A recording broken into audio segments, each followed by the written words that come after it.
everyone, and welcome back to What a Barb, a Polin podcast. I'm Obs, and miracle of all miracles, we have everyone here on the call for the whole episode. Woo! For the first time in I don't even know how long. Well, we'll see how it goes. Don't say that. Yeah. Okay. You barely have me. So, for the part one discussion you have me, if you record next week, I'm in Lisbon.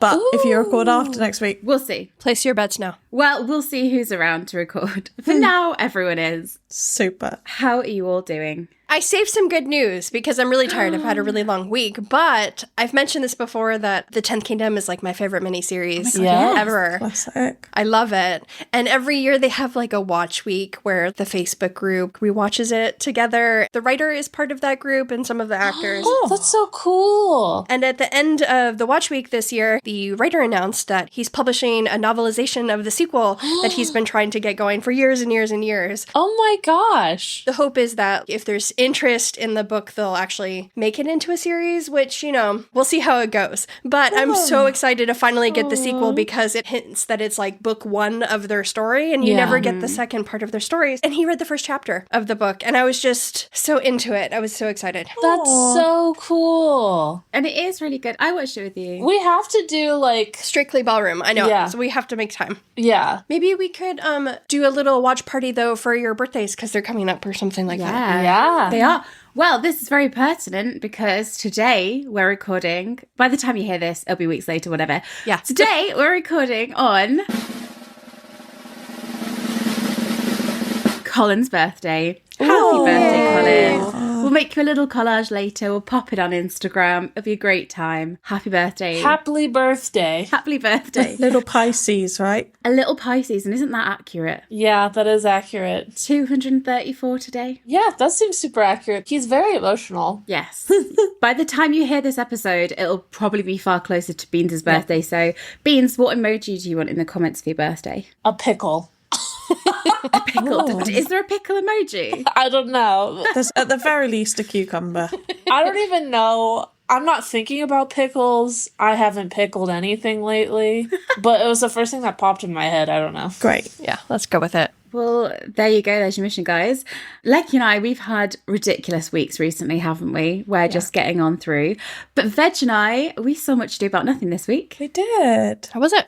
It was really good. My hat's here, actually. We both got the same piece of merch. Yeah, it's super cute. Aw, cute. It says love. That's pink. This was very much a me colour themed production. Like the entire production was just pink confetti falling down the entire time. Oh. It was very cool. And it had enough singing in it that I could put it on my musical list, which was absolutely thrilling. Oh, nice. I'm at 85 different musicals and I'm trying to get to 100 this year. So it means I have to see 15 musicals I haven't seen. And then they sung and The Guardian described it as more musical than play. And I was like, right, it's going on my list. Oh, Heck yes. But it's just like a big party the entire time. Like when you walked into the theatre, it was like disco lights and they just had like really fun music the entire time. It was a lot of fun. We had a good time. And James Foon was fantastic. He was great. He was brilliant. Oh, good. It's great to see him shine. So, you know, February was a bit of a write-off, but we move on and on to March. I mean, my February was okay-ish. I mean, one of my goals this year was to go out like more each month. And so I joined a book club and I went to my first meeting. And then I'm doing like a movie night with girls. And then I did a salsa dancing class. I was awful, but you know, we persevere. Oh, that's so cute. It's finally been sunny here. So I think that's like pulled us out of the grips of seasonal depression. It's lovely and sunny. I had a nice run in the park, which I was telling the others about earlier. And there was a dance class going on with these sweet old couples dancing to that 1,000 Years song from Twilight. Aw, Christina Perry. The I would die every day. That's so cute. And I thought it was so cute, these old couples singing. And I was like, oh, they just looked so in love. And then Ovs just goes, ugh. She was repulsed. Yeah. If you would have told me that last night, I would have just started sobbing because, like, Is that where you were? that's where I was, like, in my period. The hormones were peaking. Yeah, oh my God. Well, Beans, let's see if this episode can make you cry. Did you watch it? I did, but I fell asleep. Hey, you know what? We're only doing half the episode. Yeah. Did you manage to watch the half that we're doing? Yes, I think I got through most of it, so I'll rewatch it for Nice. the other half. Perfect. Perfect. Okay, well, before we jump into our rewatch, Lecky, can you take us through the breaking crumbs of the month, the year? I don't even know what we're on this point. It's been a while. We're getting through. So, Lecky, what have you got for us this week/month? It's been a little while since our last. I feel like I say this every episode. No. February and March. Not kind to us. Yeah. Would be the banner. So apologies, this is arriving late. Right. But, it's a miracle we're here, to be honest. And we just do what we can. So yes, it has been a little while since our last episode. So we do have quite a few crumbs to sweep up. Bridgerton fans are still riding the high of seeing the cast reunite for the SAG Awards, where the cast of season 3 were nominated for Outstanding Ensemble in a Drama Series, and Nicola Coughlan was nominated for Outstanding Performance by a Female Actor in a Drama Series. It was a really special evening and felt like a much-deserved celebration of season 3. Mm-hmm. And if you thought that was the last moment for season 3 celebrations, then think again, because our beloved carriage scene has just been nominated at the BAFTAs for the Memorable Moment Award. The award is actually fan voted, so Polin fans of the UK and those armed with a VPN, this is your call to action. Voting is open now and will close on April 25th. I thought you were going to be a bit conflicted with that because the Traitors is up, but then you didn't like the Traitors moment. So, Polin, we're safe. The Traitors moment, if you've watched the Traitors UK, it's like the reveal that one of the cast members was related to another one. And I actually hate when they cast relatives or people who are secretly a couple, just because in the past it's twisted the dynamic in a way I haven't liked, or there's just too much drama, like in the Canada Traitors, for our Canadian fans out there. Lecky knows all the Traitors. There was a similar twist in Canada, which just created a bunch of unnecessary drama. But anyway, it's not very important.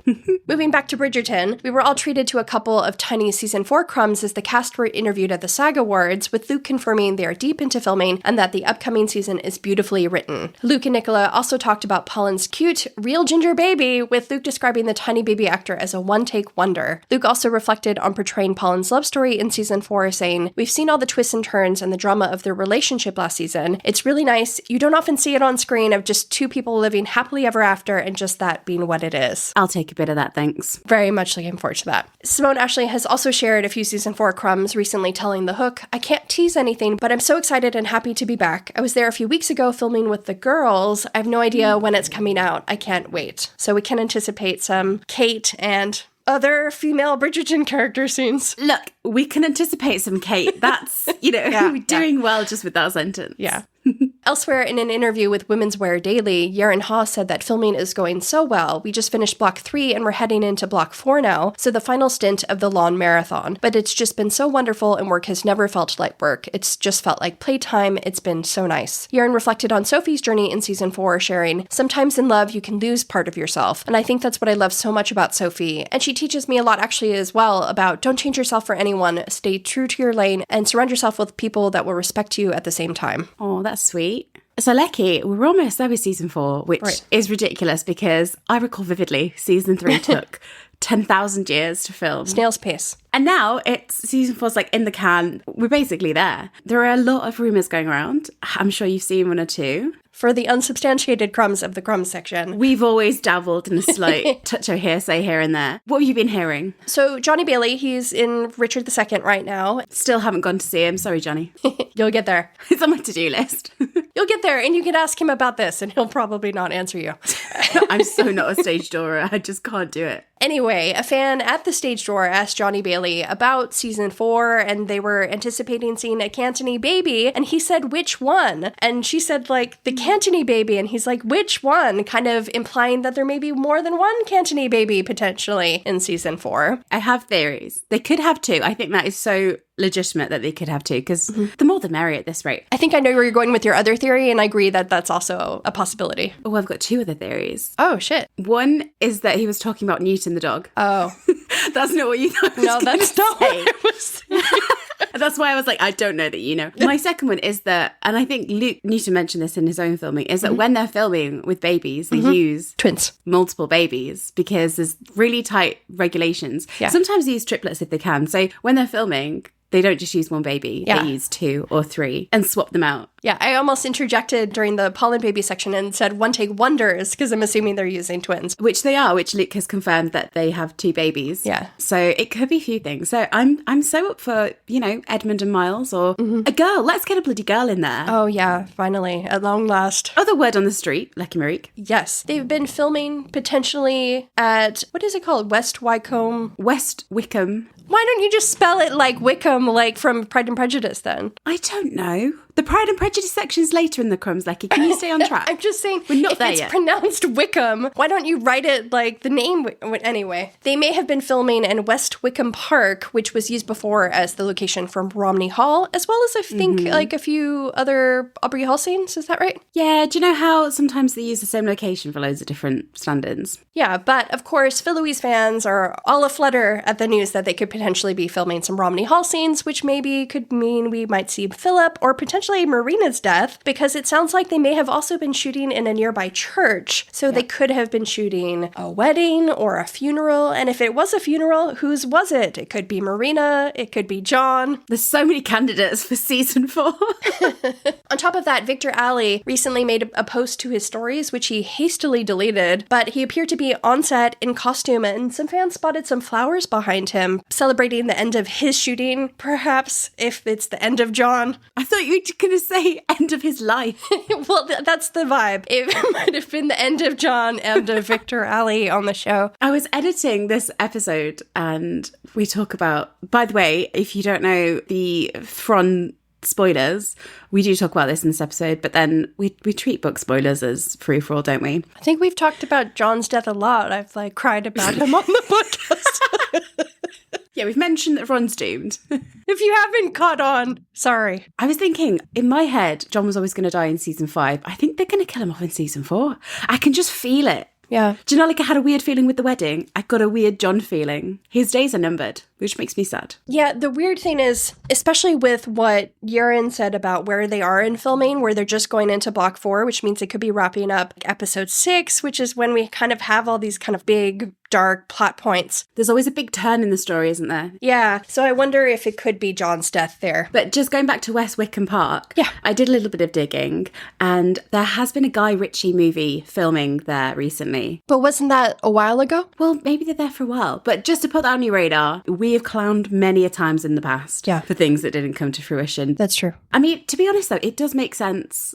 It's like when we used to be like, could that really be Luke Newton on the set of Bridgerton season 3 in which he is a lead actor? Yeah. And we'd argue over could that be him? It's like, at a point, there is a likelihood that they will film at Romney Hall. Yeah. Fans who live in the area, a good giveaway would be if you see some carriages. But even then, it's kind of hit or miss because there could be other productions. Yeah, there are many other productions that use carriages, as I know. As option as well. But yeah, keep an eye out. Moving on. Congratulations are in order to season 3's incredible hair and makeup team, who have been nominated for Best International Film and TV Hairdresser of the Year award at the International Hairdressing Awards. My goodness, that's a long sentence. It's a lot of hairdressing. Nicola Coughlan was named one of Elle Magazine's 40 for 40, the Women in Film and Television Power List. It has also recently been announced that Nicola will receive the Cannes Series TV Festival's annual Konbini Commitment Award. The award honors talent who have distinguished themselves by the artistic quality and societal, innovative, and or revolutionary dimension of their work. Nicola will receive the award in Cannes on April 28th. In more cast news, Florence Hunt is starring in Mixtape, a new romantic series which premiered at the South by Southwest Film Festival on March 9th. Keeping on the theme of Bridgerton sisters, Claudia Jesse's new drama series Toxic Town is streaming now on Netflix. Over on Amazon Prime, Simone Ashley's new movie Picture This has been released and it has been #1 on Amazon's charts for a whole week, I believe. In an interview with BBC Radio 4, Simone also revealed that she is currently working on a debut pop album. We have no idea when the album will be released, but we can't wait to hear it. Luke Thompson has also recorded an audiobook for No, the funny thing is I practiced this before you got on. I even rewrote it to be easier for me to say. Luke Thompson has also recorded an audiobook for Dostoevsky. Don't laugh at me. I actually had it down. I'm just falling apart now. Luke Thompson has also recorded an audiobook for Dostoevsky's short story White Nights, which is available now. For those interested in other Dostoevsky titles, I believe Luke did this because I thought I had it down. For those interested in other Dostoevsky titles, I believe Luke Thompson also recorded Dostoevsky's The Brothers Karamazov in the past. You're just trying to say it as much as possible in one sentence. Yeah, because I was trying to prove to you I could say it. And then I immediately fell apart. Anyway, Ollie Higginson, everyone's favorite footman, has been cast in the role of Nobly in the Austenland musical concert, which will be staged in London later this month. Isn't it on Monday? A week on Monday. I'm probably not around again. And in a little more theatre news, Adjoa Endo has joined Luke Thompson as a guest performer for the Yenvik's upcoming production of An Oak Tree. Is it still random, or can you still, guess which? Nope, still random. Get your ticket. You might get Luke, you might get Adjoa, you might get somebody else. There's loads of people. And in fashion news, Yaren, Simone, and Phoebe Dynevor were all spotted at Paris Fashion Week, looking incredible as always. Oh, of course. Lastly, a news that has absolutely nothing to do with Bridgerton, but has thrilled us all nonetheless, it has been announced that Pride and Prejudice will be re-released in cinemas for the film's 20th anniversary. The re-release will also be accompanied by new merch, including, to our absolute delight, a new candle called the What Excellent Boiled Potatoes candle, available in color yellow. Like it's sold out. Oh, it's sold out. I was going to buy you one for your birthday. So yeah, take that Colin's candle with the cut line. We've got boiled potatoes. That's such a Featherington candle as well, isn't it? Yeah, it is. Yeah, it's really on brand for us. I might have to get one too if it comes back in. It's like the Varley crossover. Yeah. Thank you so much, Lecky. What a journey. How are you feeling about dipping into some... I keep calling it 403, which is not what it is. It's not what it is. 304, part 1. Very excited. Let's do it. Off we go. Thank you, Lecky. And so we begin episode 4, the part 1 finale, Forces of Nature. That's Old the friends. old script. Yeah, actually, Veg pointed that out to me earlier.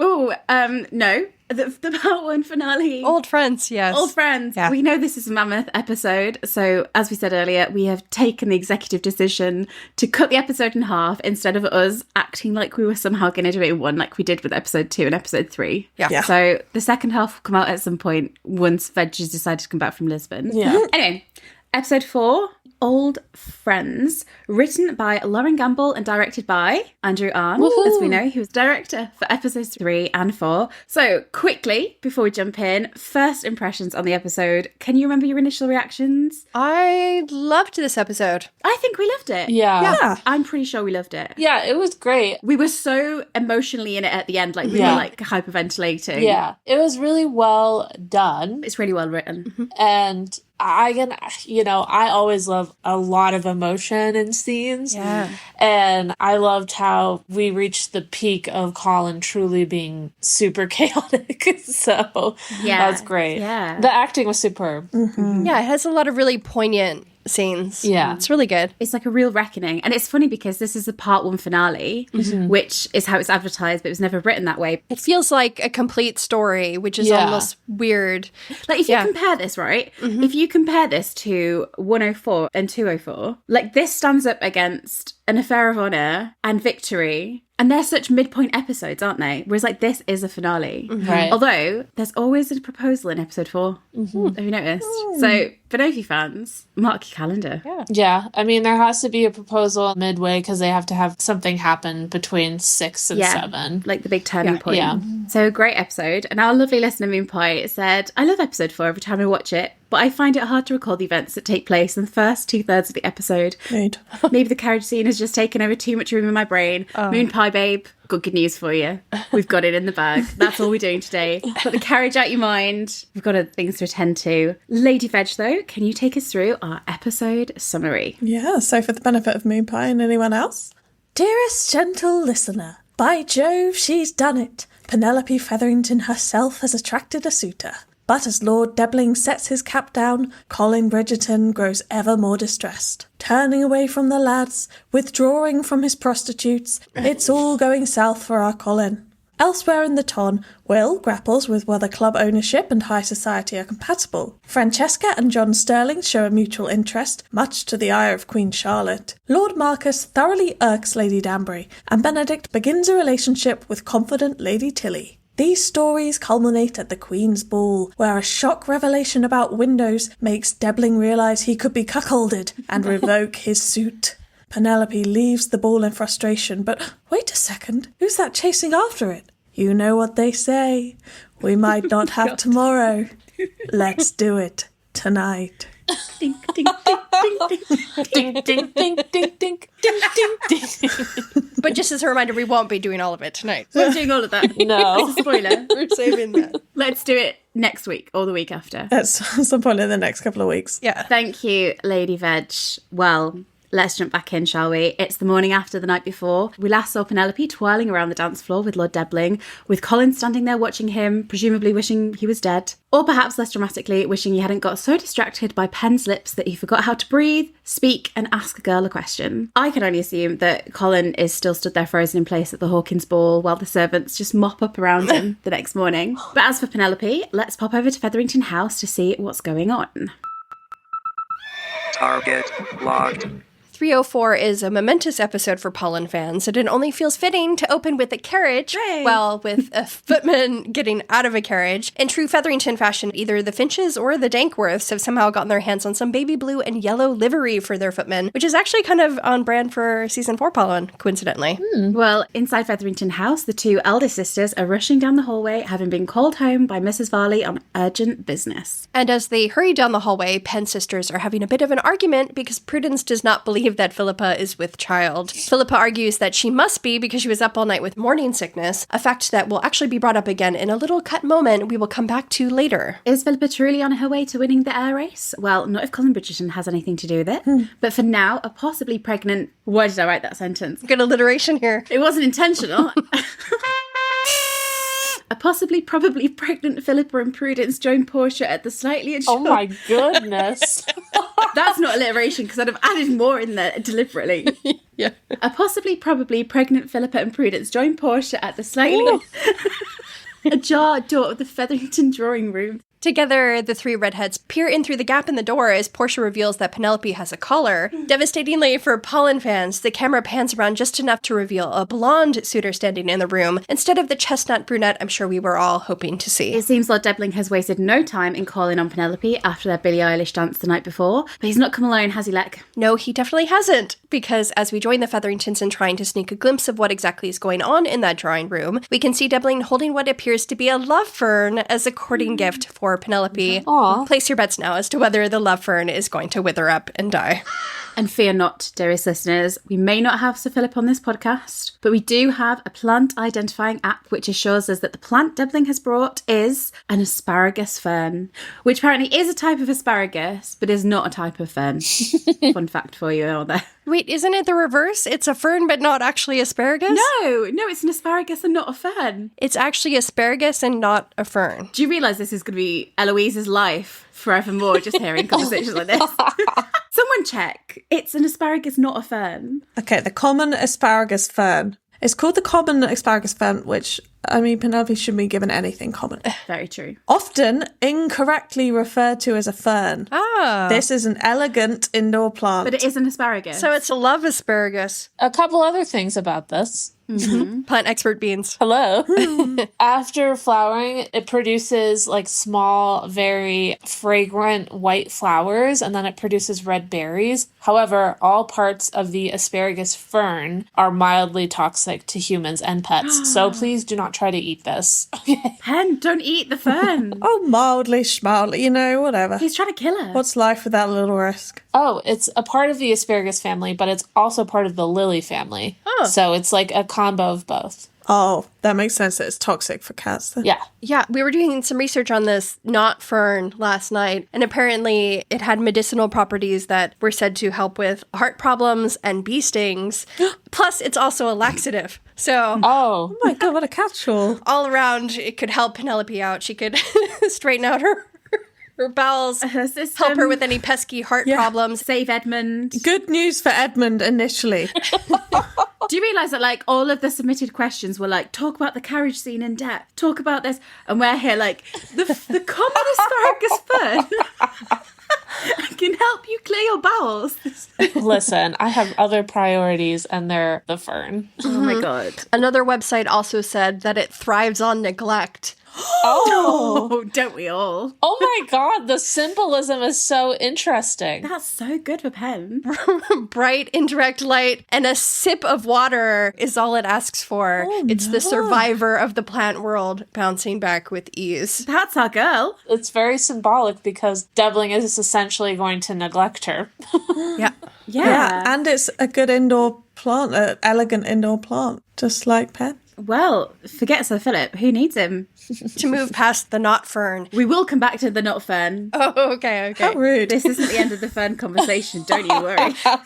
As Devling takes a seat next to Penelope, he passes her the fern / asparagus. and tells her, I have brought you a plant so that you might continue to enjoy nature from your windowsill. A callback to their conversation at the Innovations Ball. Yeah. I mean, I was going to ask what we all think about the asparagus fern as a courting gift, but I feel like we've made our opinions very clear there. Yeah, it's like thoughtful on the surface, but then you look at the deeper meaning to it, and obviously it's a representation of, you know, the fact that he's not the best person for Penelope. Right. Yeah. He's like, I'm going to bring you something that I'm interested in. Yes. Right. And it's like, oh, great. Thank you. That's not quite what I wanted. I also am, as I said, a Pisces, an overthinker, and full of anxiety. So if it were me back in the day, I'd be at the library looking up all these different types of plants to try to figure out what the like Latin meaning of it is. Like, what does this mean? What is he trying to tell me? And then the other thing too is just like, I would prefer like a joke gift, which I feel like Penelope would also appreciate. Yeah, like an in-joke. Like, he just brought grass because she was like, grass is great. And so he brought her like, you know, a bed of grass. Sure, later on, but if you're still courting, just bring the damn flowers, Devling. Like, Yeah. there's time later for jokes. Right. There's no need to be different. Well, he's going to die, isn't he? There's no time at all. Sure.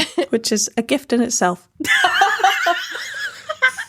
Ignoring the symbolism of the bee stings, the fact that it has medicinal properties that help with like heart problems, it almost shows her that, you know, he isn't going to be there for her when she's dealing with not just matters of love, but any sort of emotion at all. You know what I mean? He's not going to be the emotional support person for her. It's like, take care of yourself. Get your own emotional support, girl. Yeah. Ovs, is he going to die or is he going to travel through time? Oh, yeah, of course. Right. Well, there is a question about his time traveling later. Oh, good. Well, annoyingly, guys, Pen takes the plant for Devling, says, thank you, what is it? And then we fucking cut away before he replies. Yes. You know, someone clearly doesn't have their plant identifying app to hand. But yeah, it is kind of a crap gift because, like I say, it's not something she's interested in. Right. But yeah, he's going to neglect her, so you might as well get used to it, babe. And as Pebbling chat together on the sofa... No, don't give them the honour of a couple name. Well, they are Team Pebbling, aren't they? Like, they had the little T-shirt. That's not me. Take that up with Nicola and Sam. They're pebbling until, you know, the moment at the Queen's Ball. I was there. I spent 2 years saying Penling. I know. So don't come at me. yeah, I've had to adjust my entire life around this. Those were the days. Those were. We pull back to the 3 Featheringtons who are still intently eavesdropping at the door. Philippa and Prudence, though, are pretty bewildered by Penelope having a caller at long last and gossip over just exactly how she got him. Interestingly, and a little cruelly, they assume that Penelope must have entrapped Devling in some way, perhaps through blackmail, trapping him in a closet, or even using a potion on him. It's similar to how Portia will later accuse Penelope of using Lord knows what wiles to entrap Colin. Maybe this is where Portia even got the idea, but for now, she is singing Colin's praises and acknowledges that Penelope has secured Devling's interest thanks to Colin Bridgerton's help, a sentence that would probably want to make him throw himself in front of a moving carriage if he heard it. And Portia decides that people could do much worse than be connected to the Bridgertons, something she promptly forgets once Pen's actually been connected to the hand of a Bridgerton herself. Yeah. But since Colin's not around, Portia is ready to pick up the matchmaking mantle and interrupt our courting couple. She bursts into the room to greet Lord Devling, and the pair both rise with Penelope looking very smugly on at her 2 sisters. But aside from smug, how is she looking, Veg? Well, courted Pen is wearing probably one of my most favourite outfits of the season, or possibly the whole bloody show. There is something about this periwinkle blue that is just gorgeous. And not to be all Colin about styling my decor based off Penelope's clothes, but this blue is genuinely a strong contender for my bedroom walls. So watch this space. This dress has puffy organza sleeves and a swooping bust line. And courted Pen has accessorised with a blue necklace and earrings, a bejewelled, best believe I'm still, bejewelled headband. Best believe him still. And a sky blue ribbon woven through a side ponytail.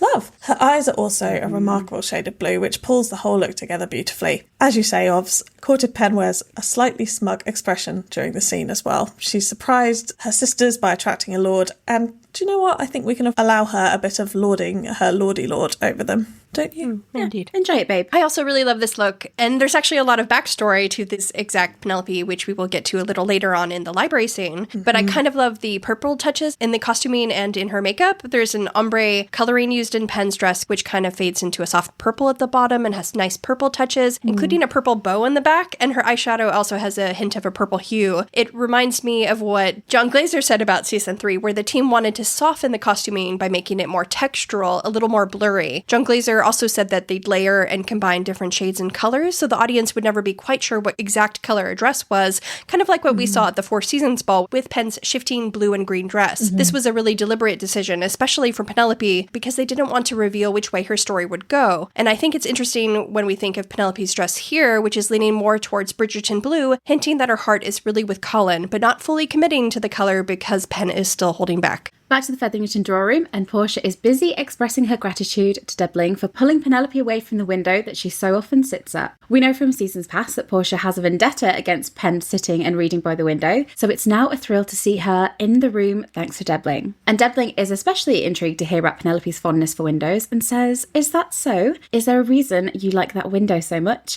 Wondering if the settee is particularly comfortable, perhaps?" Well, we all know from 305 that Pen has no issues laying on comfortable furniture, so that's definitely not the reason.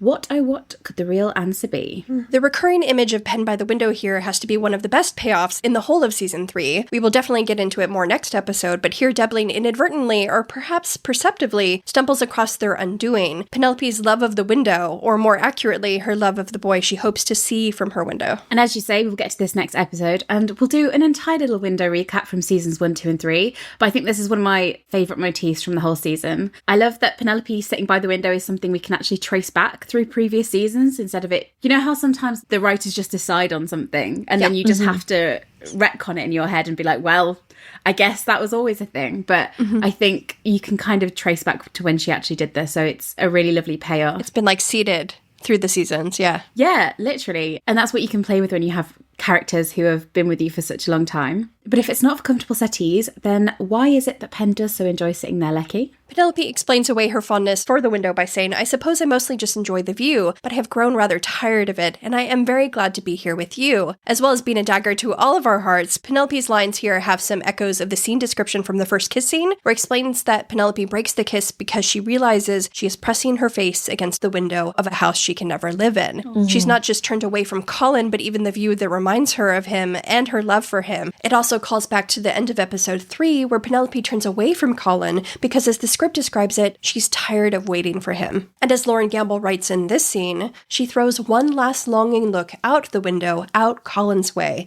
but then she turns back to Debbling. And as Penelope says she's grown rather tired of the view from the window, we see Pen smile, putting her feelings for Colin behind her. You can definitely see Pen faltering a little bit, though, as she looks over to the window, because she knows exactly the true reason why she spent years there staring out across the square. But as we'll see throughout the episode, 304 is really an episode about Penelope fighting between her head and her heart. And for now, as she turns away from Bridgerton House and looks towards Debbling, it seems as though her head is winning out. And lastly, before we leave the Featheringtons, I just want to make a note about Debbling's costuming here. This is the first time we've seen Penelope receiving a collar, and it's kind of interesting that Debbling is wearing a red suit. Because if you remember all the way back to 101, season 1 Penelope was forced to watch Colin court her cousin in a red suit of his own. And if you remember back to our 106 rewatch, Ovs made some points during Colin and Marina's engagement announcement where she argued that Marina had essentially taken Penelope's rightful place. And here is perhaps a little visual cue that Penelope is entertaining the wrong suitor. And I mean, this could be a stretch, but you know, we like to make arguments based on the significance of colors,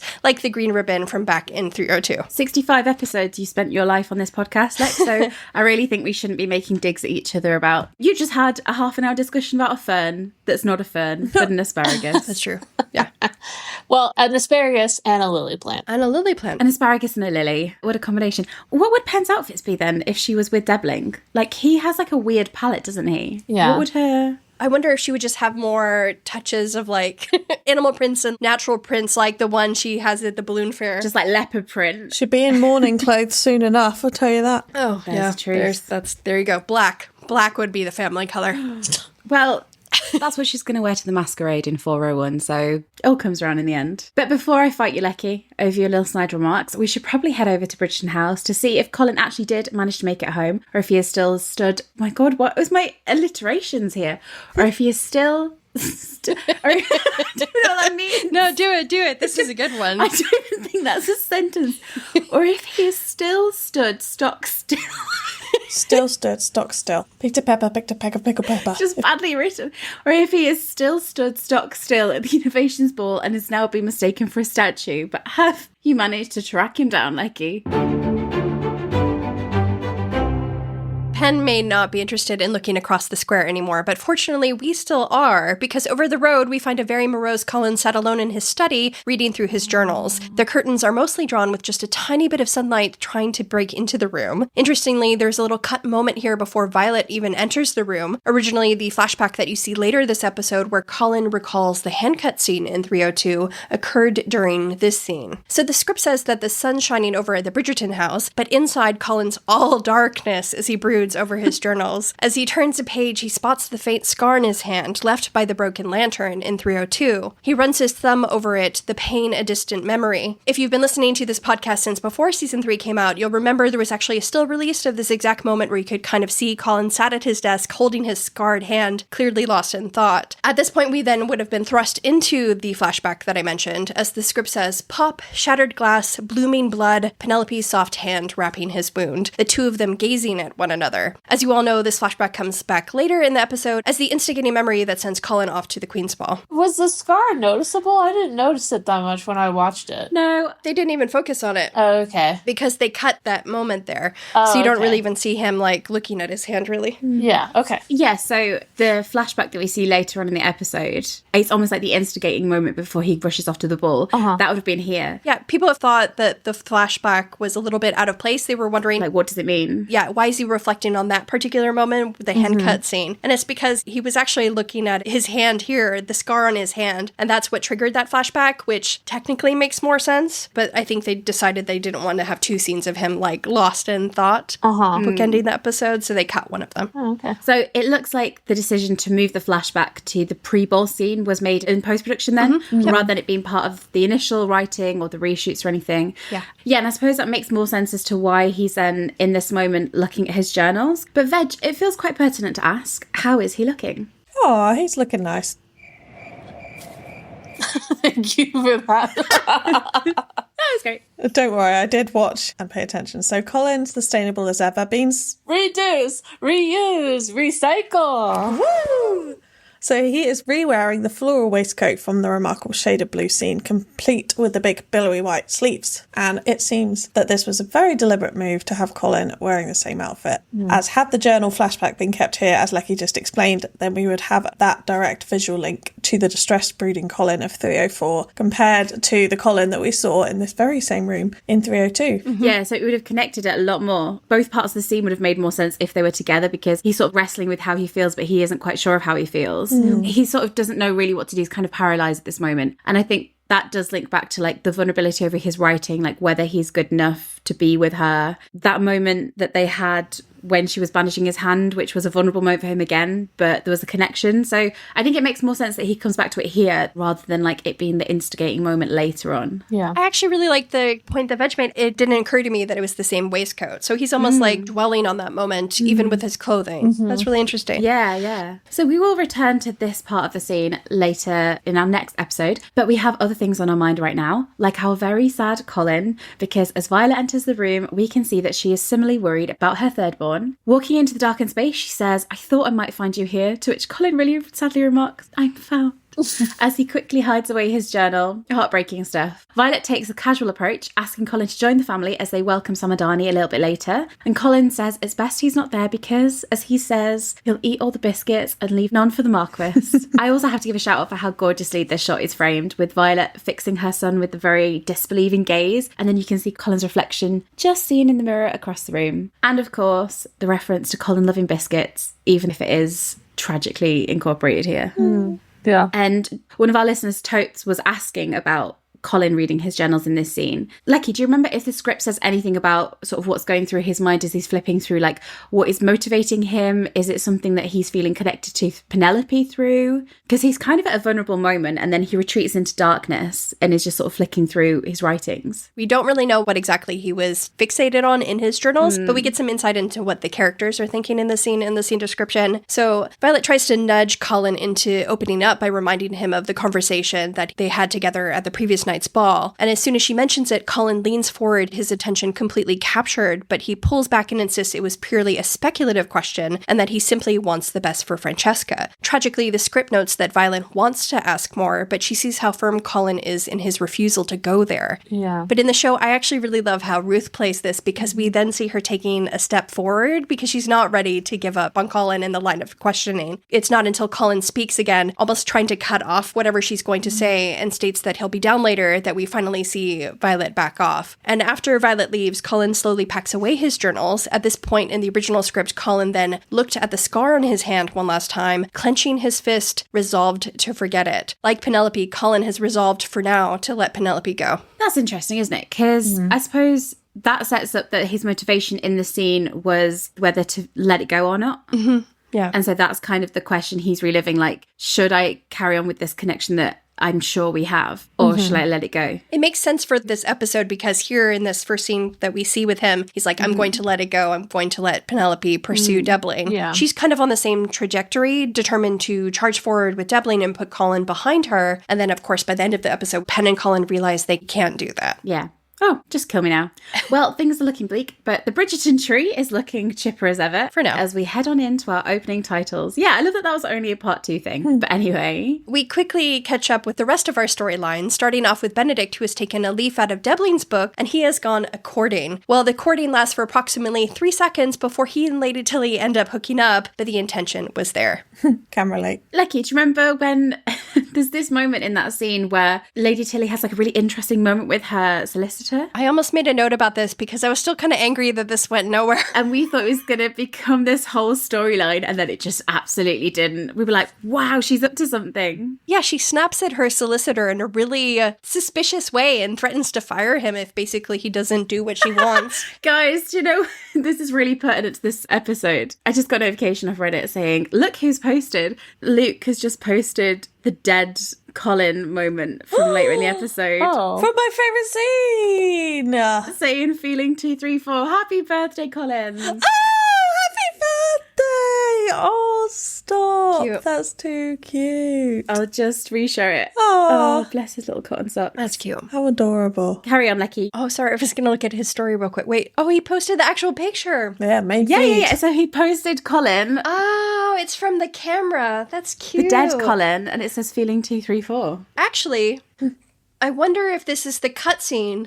It might be. Because there's a cutscene of him in bed where he's actually staring. Oh my god, live reaction, guys. So, because if you remember in the scene in the show, he kind of like flops on his bed and he looks up at the ceiling, but not like this. He's not up against his pillows like this. So I wonder if this... No, he's not. He's in the middle of the bed. Yeah, it's like a different angle. So basically, there's a cut scene right before the brothel scene. We see him restless in bed. And it looks like he's shirtless here. So I think this is the cut scene. So this is actually really timely. Colin is shirtless in bed, restless. He stares up at the ceiling, his mind consumed by Pen, as he turns to his side, shutting out thoughts of her. And then we get into the the brothel 2.0. But I think this is that cutscene. Oh my gosh. Because he looks shirtless there, doesn't he? Yeah. I think there's chest hair. Oh. He's also at the different angle, like he is in bed there. Yeah, He's yeah. against his pillows. So that's actually great. That's exciting. You heard it here first. Yeah, perfect little tidbit. You had it here first in a few weeks' time. Yeah. This is our live reaction to something that happened weeks ago.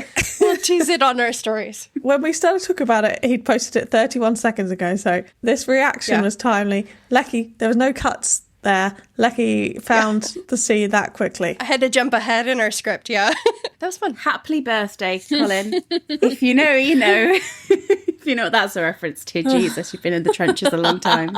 For real. For those who weren't around on the Polin sub back in the day, this stems from a post that Beans made on the sub to celebrate Colin's birthday, in which he accidentally wrote, "Happy birthday," which has stuck in our heads since then. So is this after the brothel? No, this is right before, because then it's hilarious. Okay, so it says, we cut to interior Madam's house bedroom night. Colin is with a new set of Regency sex workers. Great. Is the transition after this, with this scene. Fantastic. I wonder why he chose this this picture. I think because he looked hot in it. Maybe he thinks he looks good. I think it's because he's like feeling 234, I feel really old. Worn out. Yeah, I get it. Plus, he does look good. I guess this also makes more sense to choose this one because I think in the second one it says he's like staring off at the ceiling with self-loathing. So this one doesn't have that connotation. Right. I'll post more later. But that's done. Okay. Sorry everyone. A little live reaction there. Where were we? We were mid-Benedict calling on Lady Tilly. Oh, yes. We were talking about the solicitor and how that didn't go anywhere. Yeah. I was so angry because it seemed so suspicious, the conversation, how pushy she was and how she was threatening to fire him if he wouldn't do what she wanted. And it seemed like there was just more to that. And I guess it was just showing that she's this really confident woman who doesn't take no for an answer and kind of knows what she wants and isn't afraid to demand what she wants. And that's why Benedict likes her. But Yeah. I don't know. I just wish there had been more to that, because it was an interesting exchange. Yeah. But what else is going on in the ton? We also stop over at Lady Danbury's house as Lady Danbury levels an unamused glare at her brother, or perhaps the weirdly large amount of cauliflower on her table. As she does so, Lady Whistledown continues delivering her message for the episode. Dearest gentle reader, a question. What is the primary force that guides us along our paths? Is it our minds or our hearts? I remember saying this before it was in the trailer. When heart and head are in conflict, every choice may feel like agony. As we've seen many times throughout the series, Lady Whistledown's words often give us a peek into Penelope's mental state, but this issue seems particularly relevant to Polin's journey this episode. The choices they make to ignore each other and their feelings to consider committing to the wrong suitor cause them agony. Lady Whistledown goes on to say that the one person in whom thought and feeling are united is the Queen, but this is Lady Whistledown cleverly hinting at the solution for Polin this episode. They need to unite thought and feeling, coming together, no pun intended, in the carriage scene. Well, at least one of them definitely did. And it's a beautiful central theme for the episode, going against the expectations you and others have for your life, giving in to who you truly are, what you truly want from the world. But to this day, the only thing I ever hear with this fucking voiceover is Beans going, is it our minds, hearts, or our diddly parts? Is it our mind, our hearts, or our diddle parts? It's not inaccurate. That's as central a theme as anything, I guess. Over at the palace, we find that Pen has been placating the Queen a little, even lavishing her with praise, as Brimsley suggests. I think Pen probably feels the way we do with the Lord Samadani and Francesca subplot, and is just kind of shrugging, going, sure, that's happening, whatever. But it clearly works as the Queen decides to throw another ball to nudge the Frenadani plot along a little. As an aside, I absolutely love Golda's styling in this scene as well, where she's reading the Lady Whistledown issue. I love her wig. It feels very old Hollywood to me for some reason. And it also appears as though we've traded one blue and gold icon for another, as we find the monarch wearing a gorgeous blue and gold pollen-coated dress. We will take it. Thank you. Absolutely. And speaking of Lord Samadani, back at Bridgerton House, the maids are busy getting everything ready for the Marquess's impending arrival. Apparently, the very crunchy pastry mille-feuilles is a favourite of Samadani's and are, for once in the Bridgerton household, marked safe from being demolished by Colin's appetite. And this is one of the maids that we know we're going to be seeing more of in season 4, along with Footman John, who's going to be stopping by in just a moment. So it's kind of fun now rewatching, knowing that next season we'll be following them out of the room and becoming a part of their world. I also just had a quick point to make about Irma, the maid who enters in this scene. When I was reviewing her costuming, I found it interesting that the chemisette in her maid outfit in season 3 is primarily white, but in the stills we received of season 4, it has this peachy hue, which I think may be intended to give the feeling of translucence. I wonder if they chose this peachy hue because it is so reminiscent of skin, perhaps with the intention of giving Sophie's maid uniform a slightly sexier feel from what we've seen before. Moving on, however, to the man of the hour. Just as Fran supposes that Samadani might not call on her, Footman John enters the room to announce the arrival of a caller. However, it's not the Marquess who stopped by, but John Sterling, the Earl of Kilmartin, who quietly steps into the room. Violet is not thrilled, but Fran lights up. The siblings are bemused before Hyacinth decides to welcome Lord Samadani into the room. Vi quickly corrects her youngest, but John doesn't mind, saying he's here to call upon one of her daughters. I love the moment that Eloise just hides away. really quietly steps behind Gregory. Yeah. Claudia Jessie is just brilliant. But back to What a Fran podcast brought to you by 4 friends who never would have been friends without Fern. The two happily reacquaint themselves, much to Violet's bewilderment, and head over to the sofa together. I'm sure our listeners know by now that we're big fans of Fern, and this is one scene we were all instantly charmed by. Something I really appreciate about the scene is how the sound and Foley is used to convey the story. As we come to learn Francesca and John are bonded by their appreciation of silence, they find a lot of shared peace just by being quietly alongside one another. In this scene, the sound team really worked to emphasize the quiet. You can hear the springs on the sofa squeaking underneath them as they shift around. There's a clock ticking in the background. You can hear the birds outside the window. But although there are little noises around them, the two of them are silent and create a perfect bubble of quiet contentment, matching each other's energy. Also, John's cravat is grey and blue, and this is the start of some very interesting foreshadowing through the means of colour throughout this episode, as we see them playing to each other with their costuming. So Very cute. she's not the lady in silver. He's the Lord in silver and grey and blue. And the family watch on in complete confusion. Elle is enraptured to discover that you can apparently sit and ignore a suitor if you want to get rid of them. Not quite Elle. Violet is concerned they'll never get to know each other if they don't speak. And Hyacinth, prophetic and perceptive as ever, notes that they seem to be enjoying themselves. I'm not sure if that technique works on children, sitting in silence, so you may have to experiment for people of other ages. Sorry. I think Philip would like to sit in silence with her. I think he'd be up for that, you know. Yeah, but the twins, I don't know. Yeah, that's true. Well, Footman John, overworked as always, heads back into the room to announce the arrival of another caller, this time the one we were expecting. Lord Samadani is in the house. I also love how Elle kind of shrugs in annoyance here, disagreeing with Violet when she complains about how John kind of showed up without a formal introduction first. And I wonder if this is also maybe foreshadowing how she'll end up at a suitor's doorstep in her own season without having had a formal introduction first. And as soon as Samadani enters the room, he breaks the hush by loudly greeting the family, then heading over to Fran and forcing her out of her silence. John quickly heads out to Fran's dismay, leaving her left to the noise of the family and her suitor. There is a clever use of sound right as the scene ends as well, where we can hear Samadani biting into the pastry. The sound team chose to make this crunch deliberately and uncomfortably audible as a direct contrast to the piece Fran found with John. And it's really clever work and a really unique way to tell Fran's story. And after a quick visit to the Monditchers, who are still torn over whether to close Will's Club or not, it's time to head out for the day. Where are we off, Leck?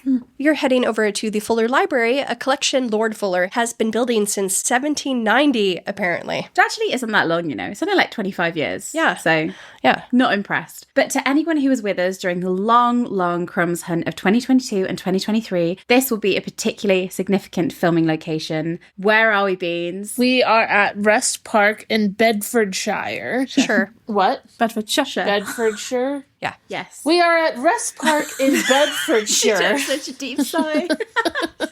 Like Yorkshire. Sorry.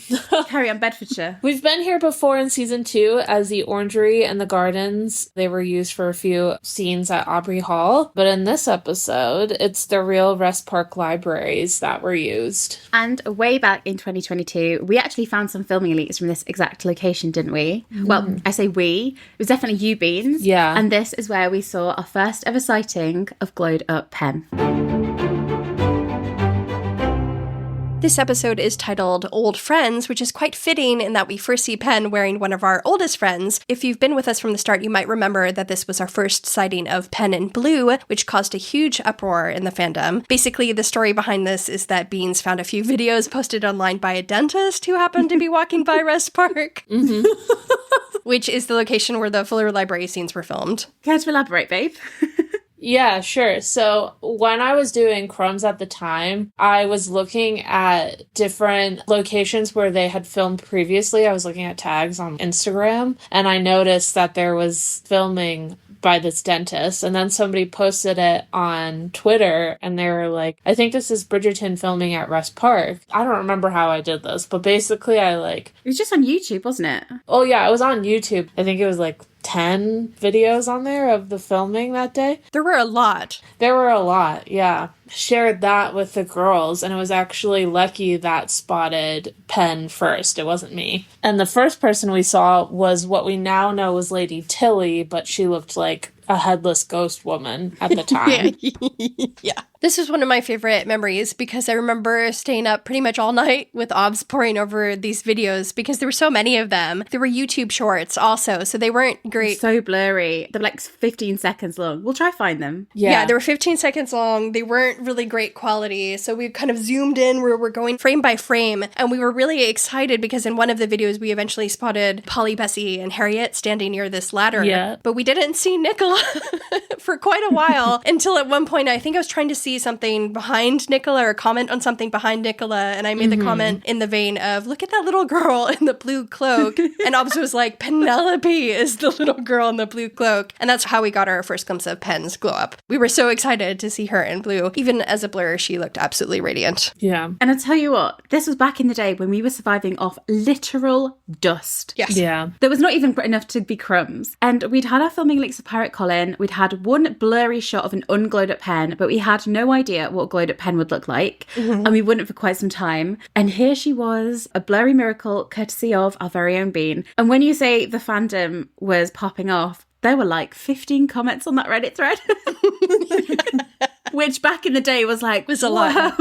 Yeah. Yeah, it was, I mean, there was like some exponential growth within the filming of season 3 as more people became interested. So I remember like when we had 50 people on the subreddit. I do too. Yeah. Yeah. And that was like right around when I joined. And then that was the other thing, was we got all of the behind the scenes with Colin, Pirate Colin first, and that was my first post on the subreddit, and it got like 200 or something likes, and that's kind of when things started to explode. But then after that, people quieted down, you know, and then there was that. Yeah, we had like no content, and Beans was our only source of content. She'd find these little like filming crumbs, and she'd be like, "Oh, I think they're doing a ball," and we'd be all like, "Yay, we can't wait to see a ball!" You know. So I wrote like bi-weekly little crumbs articles. Yeah. When we call her Crumbs Queen Bean, we do not use that term lightly. She earned the crown. I mean, I haven't really used my powers for season 4, mostly because it's just been so under wraps. It's so changed though, because they have the set now. Yeah. And like the story, they're not going to hang out at balls together because she's a maid. So Yeah. the whole tone is different. Season 5 might be different, but yeah, it's definitely like a lot harder to really find anything. So speaking of blue pen, or that little girl in the background in blue, The blue cloak. The little girl in the blue cloak. as we previously called her. So this is actually the same dress that we saw earlier on when Debbling pulled by with the fern that isn't a fern at Featherington House. But as Lecky said, there were some hints of purple throughout the outfit, and she has now added a shawl. Yeah. The shawl she's wearing in this scene is definitely more of a purple hue, which, as we know, we love a bit of lilac in the Bridgerton fandom to signify first love. Could it be a sign that her true love Colin is on her mind? Yes, let's say it. We have realised that some of our colour theories were a bit far-fetched, but I mean, we may as well. We've committed this far. There was an article that said that purple is supposed to mean love in the Bridgerton world, so we will run with it. We'll run with it. And for me, it definitely elevates her already gorgeous look. And in the library setting, with the way her ribbon is tied in a bow, she's fully giving Belle to me from Beauty and the Beast. 100%. So beautiful. And Jessie Diol, Nick's primary makeup artist, actually shared some additional info about this look, which I absolutely love. She shared that this amazing dress guided her design for the makeup, so she chose colours to complement it. And she also said, I wanted her to glow in this scene as she shines when she sees books. Which is so cute. That's so sweet. That's cute. And Nick's hairstylist Farida also shared that Pen's hair look was a combination of Marilyn Monroe in like the fringy bit. And interestingly, Charlize Theron at the Golden Globes in 2012. And I love the idea that everyone sort of in visual roles probably has this lookbook, kind of like a Pinterest of looks that they want to use, and when it's the perfect time they bring it out. So I just loved that this look was sort of 12 years old. You can so tell the inspiration as well. It's got the headband. We should share that picture you sent us from the Golden Globes because it actually looks very similar to Pen's hairstyling. We'll make a collage. Yeah. And wasn't this the look where the fringe was inspired by Marilyn Monroe? And I think as well, Pen's hair is much longer in this style. And Farida talked about adding an extra romantic length that sort of shows that Pen's playing around with her new style. I thought that was very sweet. To revisit the dentist from earlier, in the same footage that we mentioned, Obbs also spied the tippity top of Debling's head next to Nicola, and partially behind a pillar, Sam Phillips was having his hair tweaked by hair and makeup artists, so we knew that this was a scene where Penelope was going to attend a society event where she would interact with Debling and that they would likely be courting at this point in the story. But as the Featheringtons head inside the library, we find Albion Finch yawning as if he's tired. I originally thought this was a sweet sign that he'd been up all night with Philippa because she'd earlier stated that she'd been up all night with morning sickness. But when I reached out to Lauren McDonald on Twitter to actually ask him about this, he explained that while they were filming, he and Harriet discussed how their characters, quote, always had to go to these grand, beautiful buildings and that after a while they would become boring. And he said they played it like we didn't want to be there. But he did say, but yours is better. And I do think my theory was better, but yeah. That's cute, though. That's high praise, babe. It just shows that we invent these, backstories and explanations for things, and sometimes it's just completely wrong, but that's all right. It passes the time. Although I do like about that little moment where the Finches are really bored is that you've got them yawning, they've seen it all before, but then you have Pen who's walking with them, and she's been in just as many of these houses before, and yet she can't help but still be curious, still be in awe of everything. She's looking up around her, taking it all in. It really reminds me of that moment from season 1 when she's doing the exact same thing at her debut. She's walking in and she's just looking all around her and drinking it in. It's such a little whistle down trait of hers. Yeah. And inside the library, Pen is presumably having the time of her little life, being surrounded by an entire world of books. And yeah, I totally agree. This is definitely Pen in her Belle era. She immediately loses herself in a book before Portia quickly snaps it shut. Pen indignantly points out that they're in a library, so surely this is the one place she should have free reign to read a fucking book. Yeah. Portia isn't having it, insisting Pen must think only of Debling today. Eyes on the prize, Pen. In Pen's defense, she does seem to be focused on Debling, as the book she's picked out is specifically on the Northwest Passage, where Debling intends to travel and perhaps die. Book fans, this may be a painful echo of how we once found book Pen reading A Short History of Greece in anticipation of Colin's arrival home. Well, she does her research, does our Pen. And this got me to thinking, this little reading material that she's got, regarding the Northwest Passage. When Debling dies, not if, when, on the Northwest Passage. And we're not going to see it in the show, don't worry. I'm not having delusions of that. But I wonder, in real life, would Lady Whistledown do a little obituary for our vegetable man? Maybe. After his demise upon the Northwest Passage. I think they were asked this. Probably. I don't think she's inherently, super rude about it. She doesn't do obituaries in Lady Whistledown. Yeah. Will she do do you remember when the princess died in Queen Charlotte and she came out of the season to print her own little sad version of Lady Whistledown? Yeah. Do you think she'd have a little in loving memory? Yeah, maybe. It's going to take probably years for her to get the news even, right? Depending on how far he gets before he dies. They've all died on their boat. Who's going to report back? Yeah. They'll just have to, at a certain point, just call it. Be like, well, he's been missing for too long. But yeah, in Regency times, he could be just a slow boat. Yeah, and it's it could be years from now, and then they're like, oh, we haven't heard from Debling in a while. What happened to him? How annoying, because you've got to wait a while for your inheritance.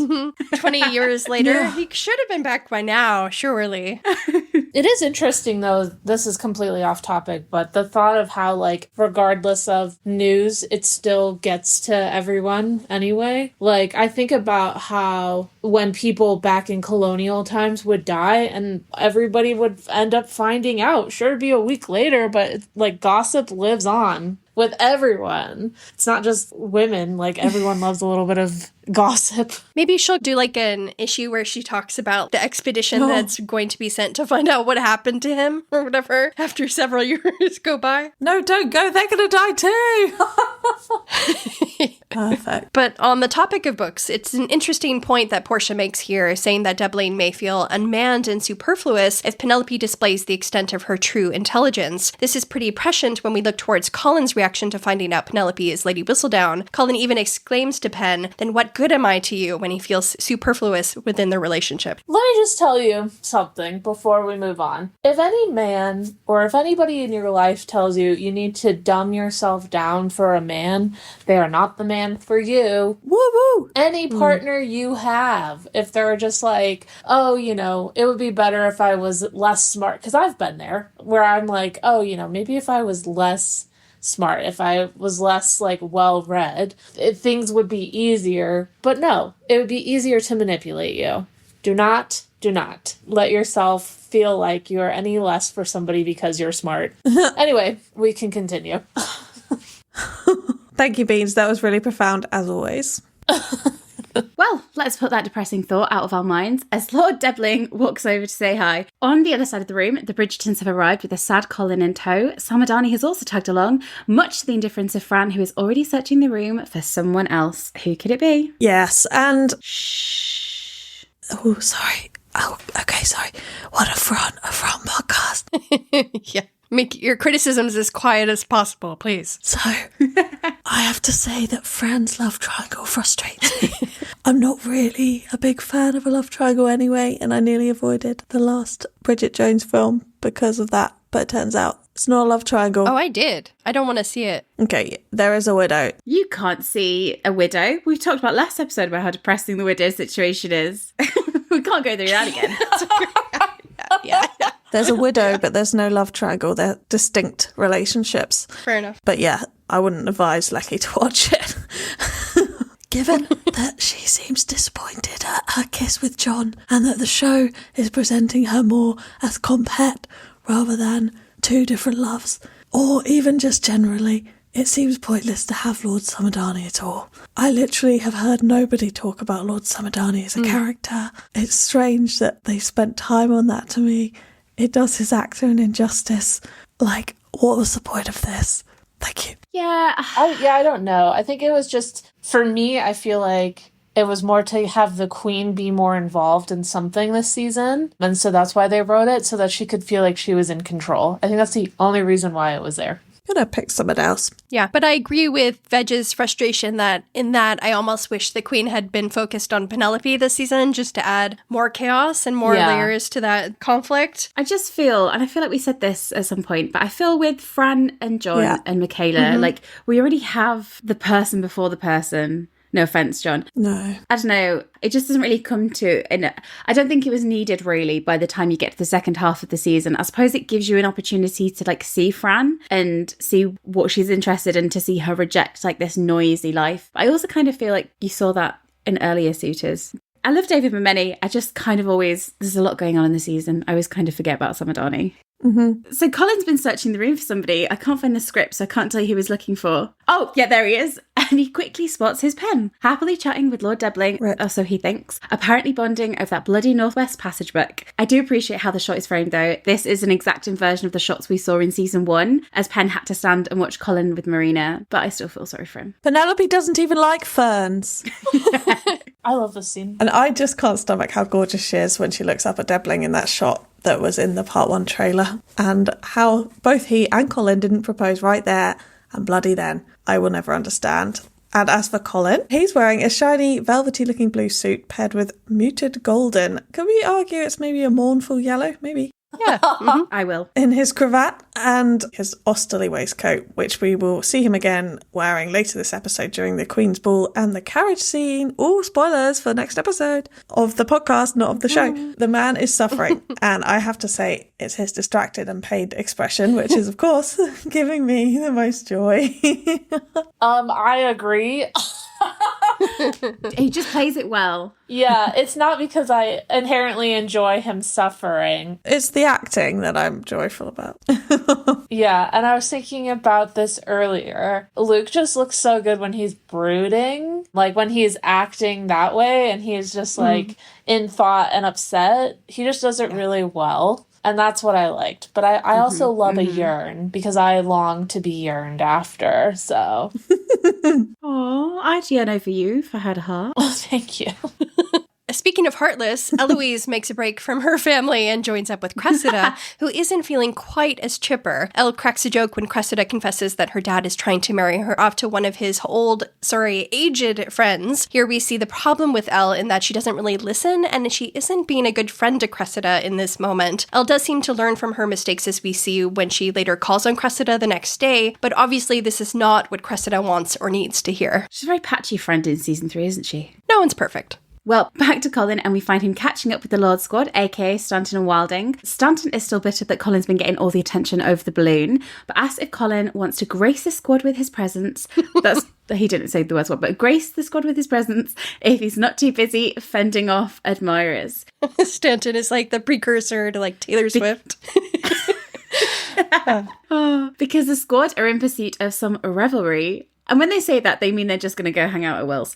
Colin catches sight of Pen and Doubling in the mirror, a dagger to the soul, and decides he will accompany the squad, declaring that he could use a little revelry himself as he tries to push down the gaping hole that is his wounded heart. Meanwhile, we find Penelope wistfully staring after Colin, which Doubling actually notices. His gaze even goes straight to Colin, so we know he spotted exactly what has captured Penelope's gaze. The script even notes that Doubling notices that Pen is sneaking a look across the room at Colin, so there is some awareness there. And while Doubling may not know the extent of Penelope's feelings toward Colin, it's actually really interesting because you can see him move to step into Pen's eyeline to block off Colin from her view, either intentionally or unintentionally. Doubling is clearly on the case. He was there when Colin was acting weird in the ballroom the night before. He knows that Pen is fixated on her living room window, and now she cannot pull herself away from watching Colin. The pieces are slowly falling into place for him, and he asks if she's looking for someone, which she denies and insists that she was simply admiring the room. And our listener Gabby asked, do you think the library scene is the first time Doubling clocked in on Pen and Colin, or was it earlier in episode 3? What do you think? He definitely clocks it. Yeah, I think it's when Colin walks over and stutters. Yeah, I think that he's probably noticed before.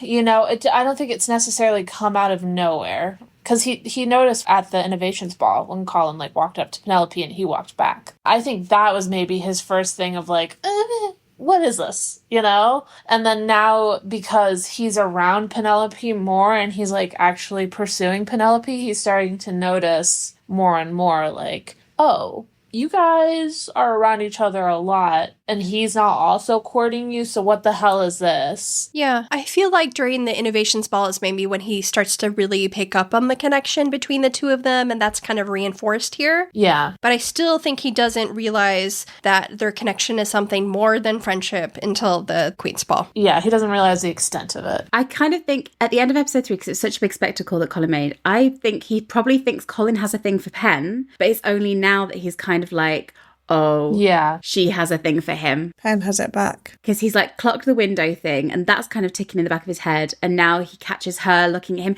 It's very different if another suitor is interested to she's interested in him. Well, no, because he has a really big fear of being cuckolded. So if he really thought that Colin had feelings for Penelope... I think we all have a fear of that, Lecky. I don't think that's just like a Doubling issue.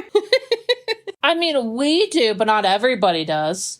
But that's the reason he breaks things off with Penelope. He's like, Colin is going to cuckold me. And I feel like if he got like a hint of that here, he might have ended things even earlier. So I feel like the gears are still firmly turning in his head. Yeah. Yeah. But Doubling changes conversation up by asking what she prefers to read, to which Penelope bashfully admits that she's drawn back time and time again to stories of love. And what is it that draws her back, Doubling asks? They are histories of connection, of hope for a better life. I love this quote. Oh, it's just so quintessentially her, isn't it? Like, that's the essence of the character. It's her optimism, her active work to make a better life for herself through Whistledown. And then she has the bond with her old love and her friend, literally the history of connection between the two of them. And it's that plays a role so much in the episode, especially later on when this part of her is just exposed at the ballet, that she is a romantic. And she can't deny her heart, no matter how hard she tries. Pen is worried it made her sound vapid, but Doubling is just pleased that she'll have a hobby, seeing as though he's planning on ditching her for the next few years. He notes that they are alike because they each have passions, but those passions have nothing in common, and so would stand separately instead of being shared between them. Lucky,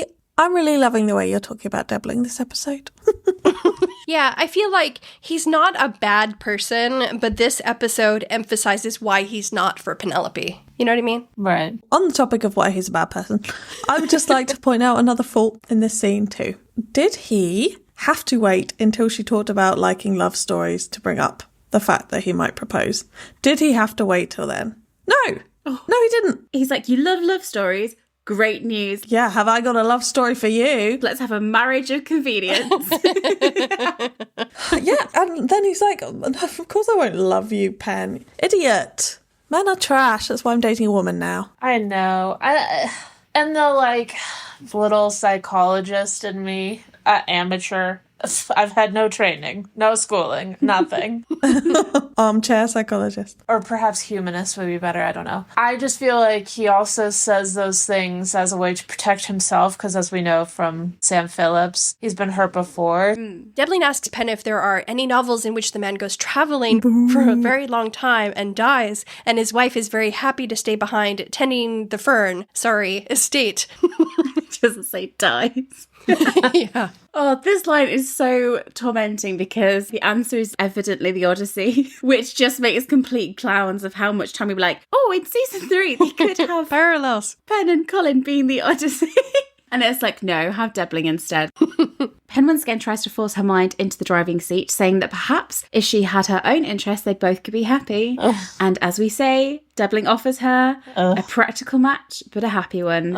One offer for a gentleman. Not the worst one in the series, though, at least. Across the room, Cressida would love that offer. I'm just saying. I know. Aww. Don't get me started. Well, you're not convincing me, Pen, and I don't know that you're convincing yourself either. Yes, because as Penelope kind of encourages Debling's proposal, the script notes that we see Pen's tiny flicker of doubt. Our girl is still in there. Veg, I do agree that Debbers is being a bit forward here, asking Pen through a very convoluted book analogy, actually, about a proposal. But I do think her answer is revealingly non-committal, as she says, while trying her best not to look over Colin, that if Debbling wanted to find out the answer to a proposal, I think you'd have to read the book. Beans, you'd be fucked, wouldn't you? Jesus. Yeah, it's like a choose your own adventure, but all the outcomes are very bad indeed. Yeah. If you were in the fandom in the lead up to season 3, you may remember the chaos that ensued when like 80 plus stills were dropped one week. Oh my god. One of which depicted Dankworth and Prudence reading a book in the Fuller Library in 304. This scene was eventually cut from the episode, but it's a very funny little callback to that earlier argument I mentioned between Philippa and Prudence, because basically Prudence is trying to figure out if Philippa's recent vomiting could be caused by a condition other than pregnancy, and Dankworth, because he's a great husband, is dedicating himself to researching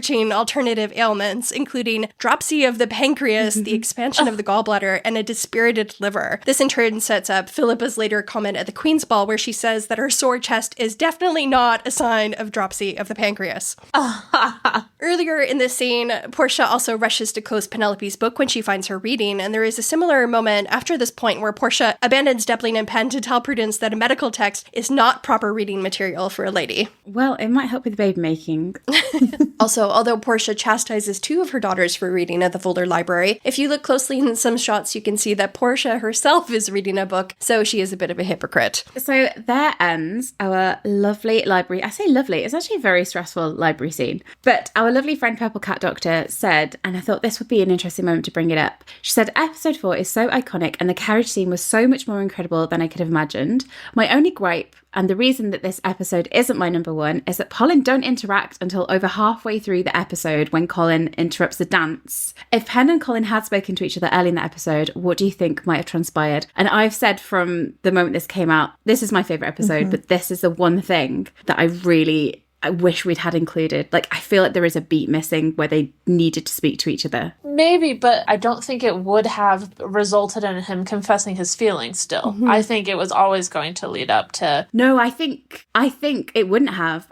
What they needed was like a moment, like a bittersweet moment where they touch base. They're kind of getting to that at the Fuller Library when they're like both looking at each other and seeing each other looking happy. But I really think they needed like a final touch point. What would have been a nice little scene to add is maybe like Debbling excused himself, or Pen was like, hey, I'm going to go look over at some books over here, and excuses herself. And Colin finds a way to leave his like group of friends and his family and stuff to go and find her. And then he like has another one of his conversations where he's like, oh, how are things with you and Debbling, whatever, trying to play it off. And then there's this moment that nobody else catches, but he maybe reaches out to like touch her or something, or like puts his hand like on her, like, you know, that hot thing that people do in movies where they like run their hand down your arm to hold your hand, something like that, to be like, well, I just, you know, I just want you to have the best or be loved or whatever, you deserve that. Like, it would be heartbreaking, but it'd be like maybe even more of Colin confessing how he feels, right? And then someone like Portia, or maybe like Gregory Revelry and Hyacinth come in and they're like, Colin, did you see this? There's this book about sex or some shit. Break the moment. And it ruins the moment. In the chimney.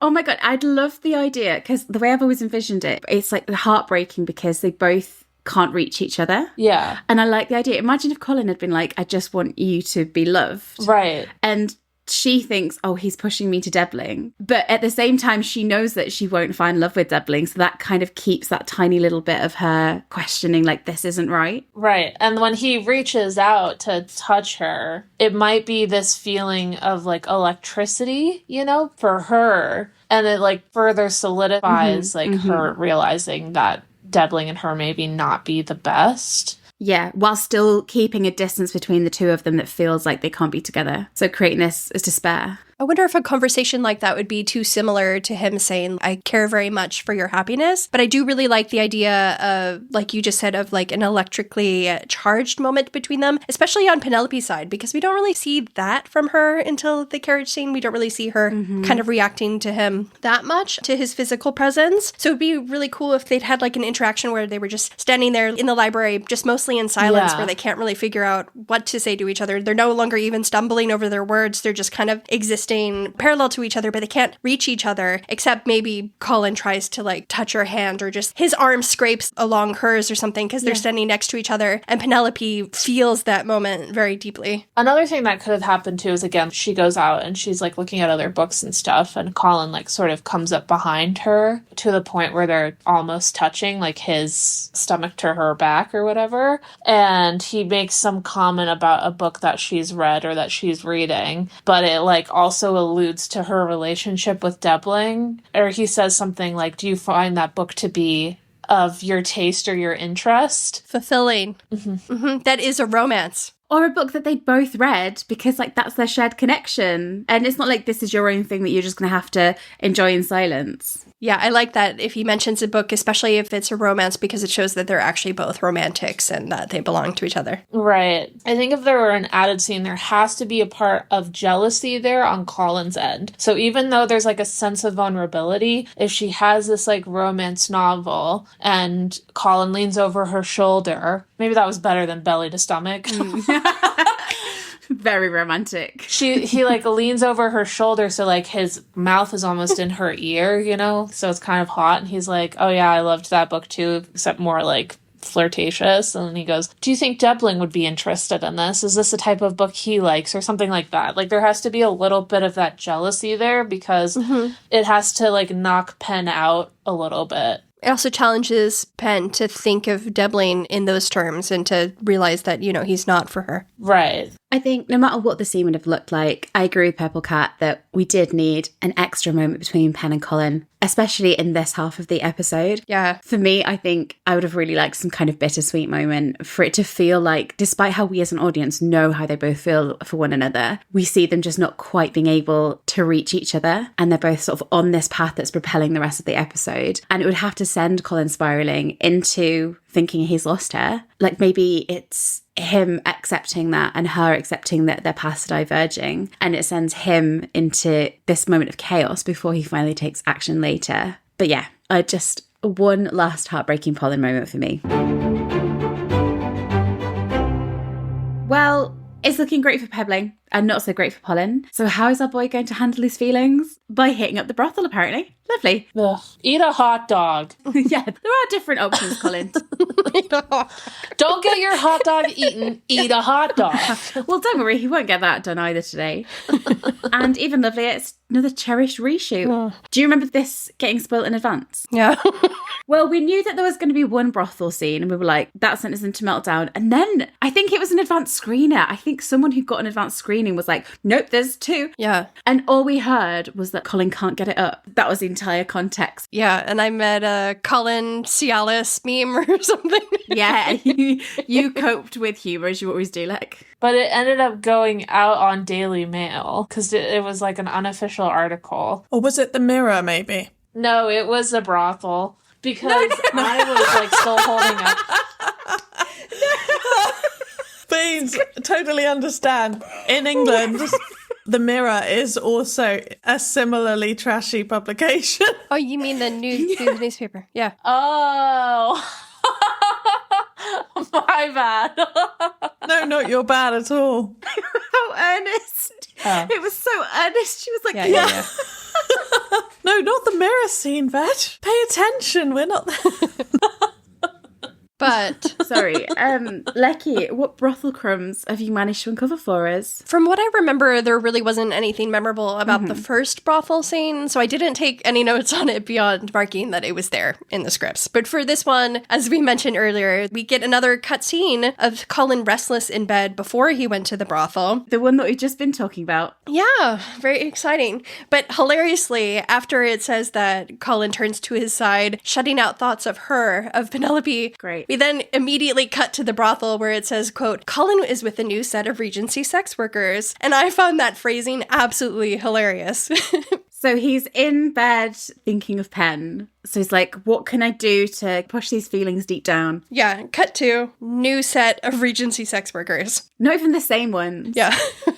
Also, just to comment on editing a little bit, I've seen some comments from people who are upset that the scene of Colin in bed was cut. And while I think I would have preferred it to the brothel scene, I do think the cuts earlier at Will's Bar demonstrate why editing is important. It was the reshoots, in my opinion, that kind of upset the balance because they reframe the story and make it so the scene of him in bed would have felt redundant if kept in. You can't have two shots of him staring off into the distance, clearly thinking of Penelope in a row. Yeah. I also think one of the reasons they cut the scene of Colin in bed is because it conveys a very similar message as the brothel scene, that he can't turn his thoughts away from Penelope, with, in the brothel, the added message that he can no longer separate physical intimacy from his emotions. We also see that his attempts to fit into society by being the type of person who goes to brothels without a care is also crumbling. That being said, I do think the original transition of them going to the Fuller Library to Colin in bed to him at the bar with the Lord Squad makes more sense, primarily because of the revelry discussion at the library. The way it's edited now, it almost implies that the Lord Squad went to the brothel together before they then meet up at the bar, and that always kind of felt weird to me. And that's because it's not how it went originally in the script. Reduce, reuse,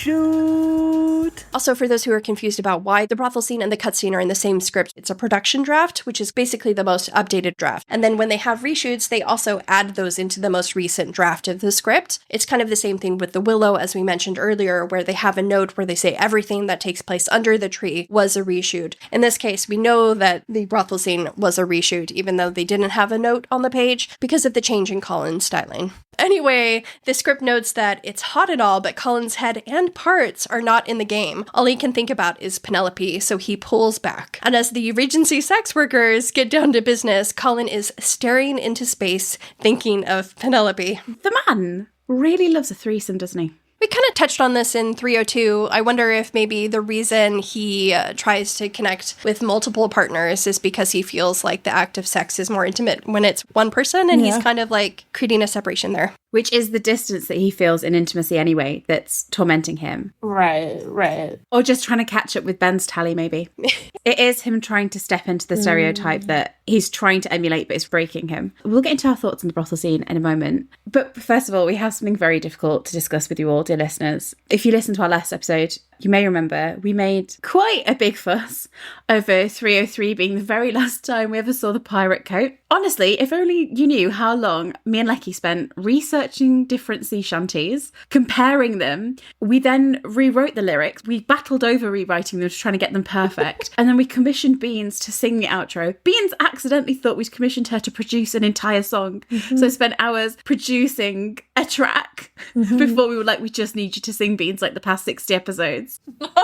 Which I still haven't released, but it's god awful. I have it saved on my computer. We went to all that effort only to have our lovely listener message us and go, that isn't the last time you see the coat. We see it in 304.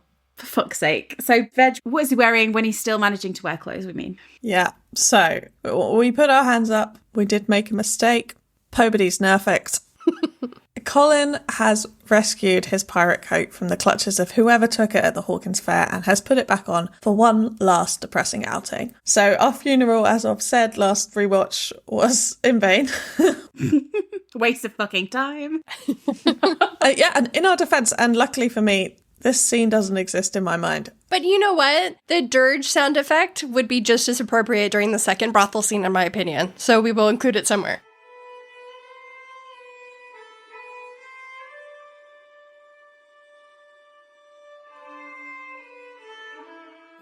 I can blissfully pretend that we did last see our Piety Jacket friend just before Colin's heroic moment. I suppose it's good to know that it didn't just disappear into the ether. No, I think it should have been rescued by a nice worker, and then he would have had his love story the next season. How the mighty fall. But anyway, we can only assume and pray that the pirate coat was thrown into a furnace directly after this particular séjour. Washing machine, washing bucket. No, burn it. It is kind of significant that he wears it here, though, because although we love the pirate coat, it is completely him putting on a costume and him trying to be this rake. Yeah. And him wearing it here when his mind is clearly not in it, but he doesn't know what else to do but try and act out this role in society. And so he goes one last time wearing that coat, putting that costume back on, and you see it completely fall apart. True. Mm-hmm.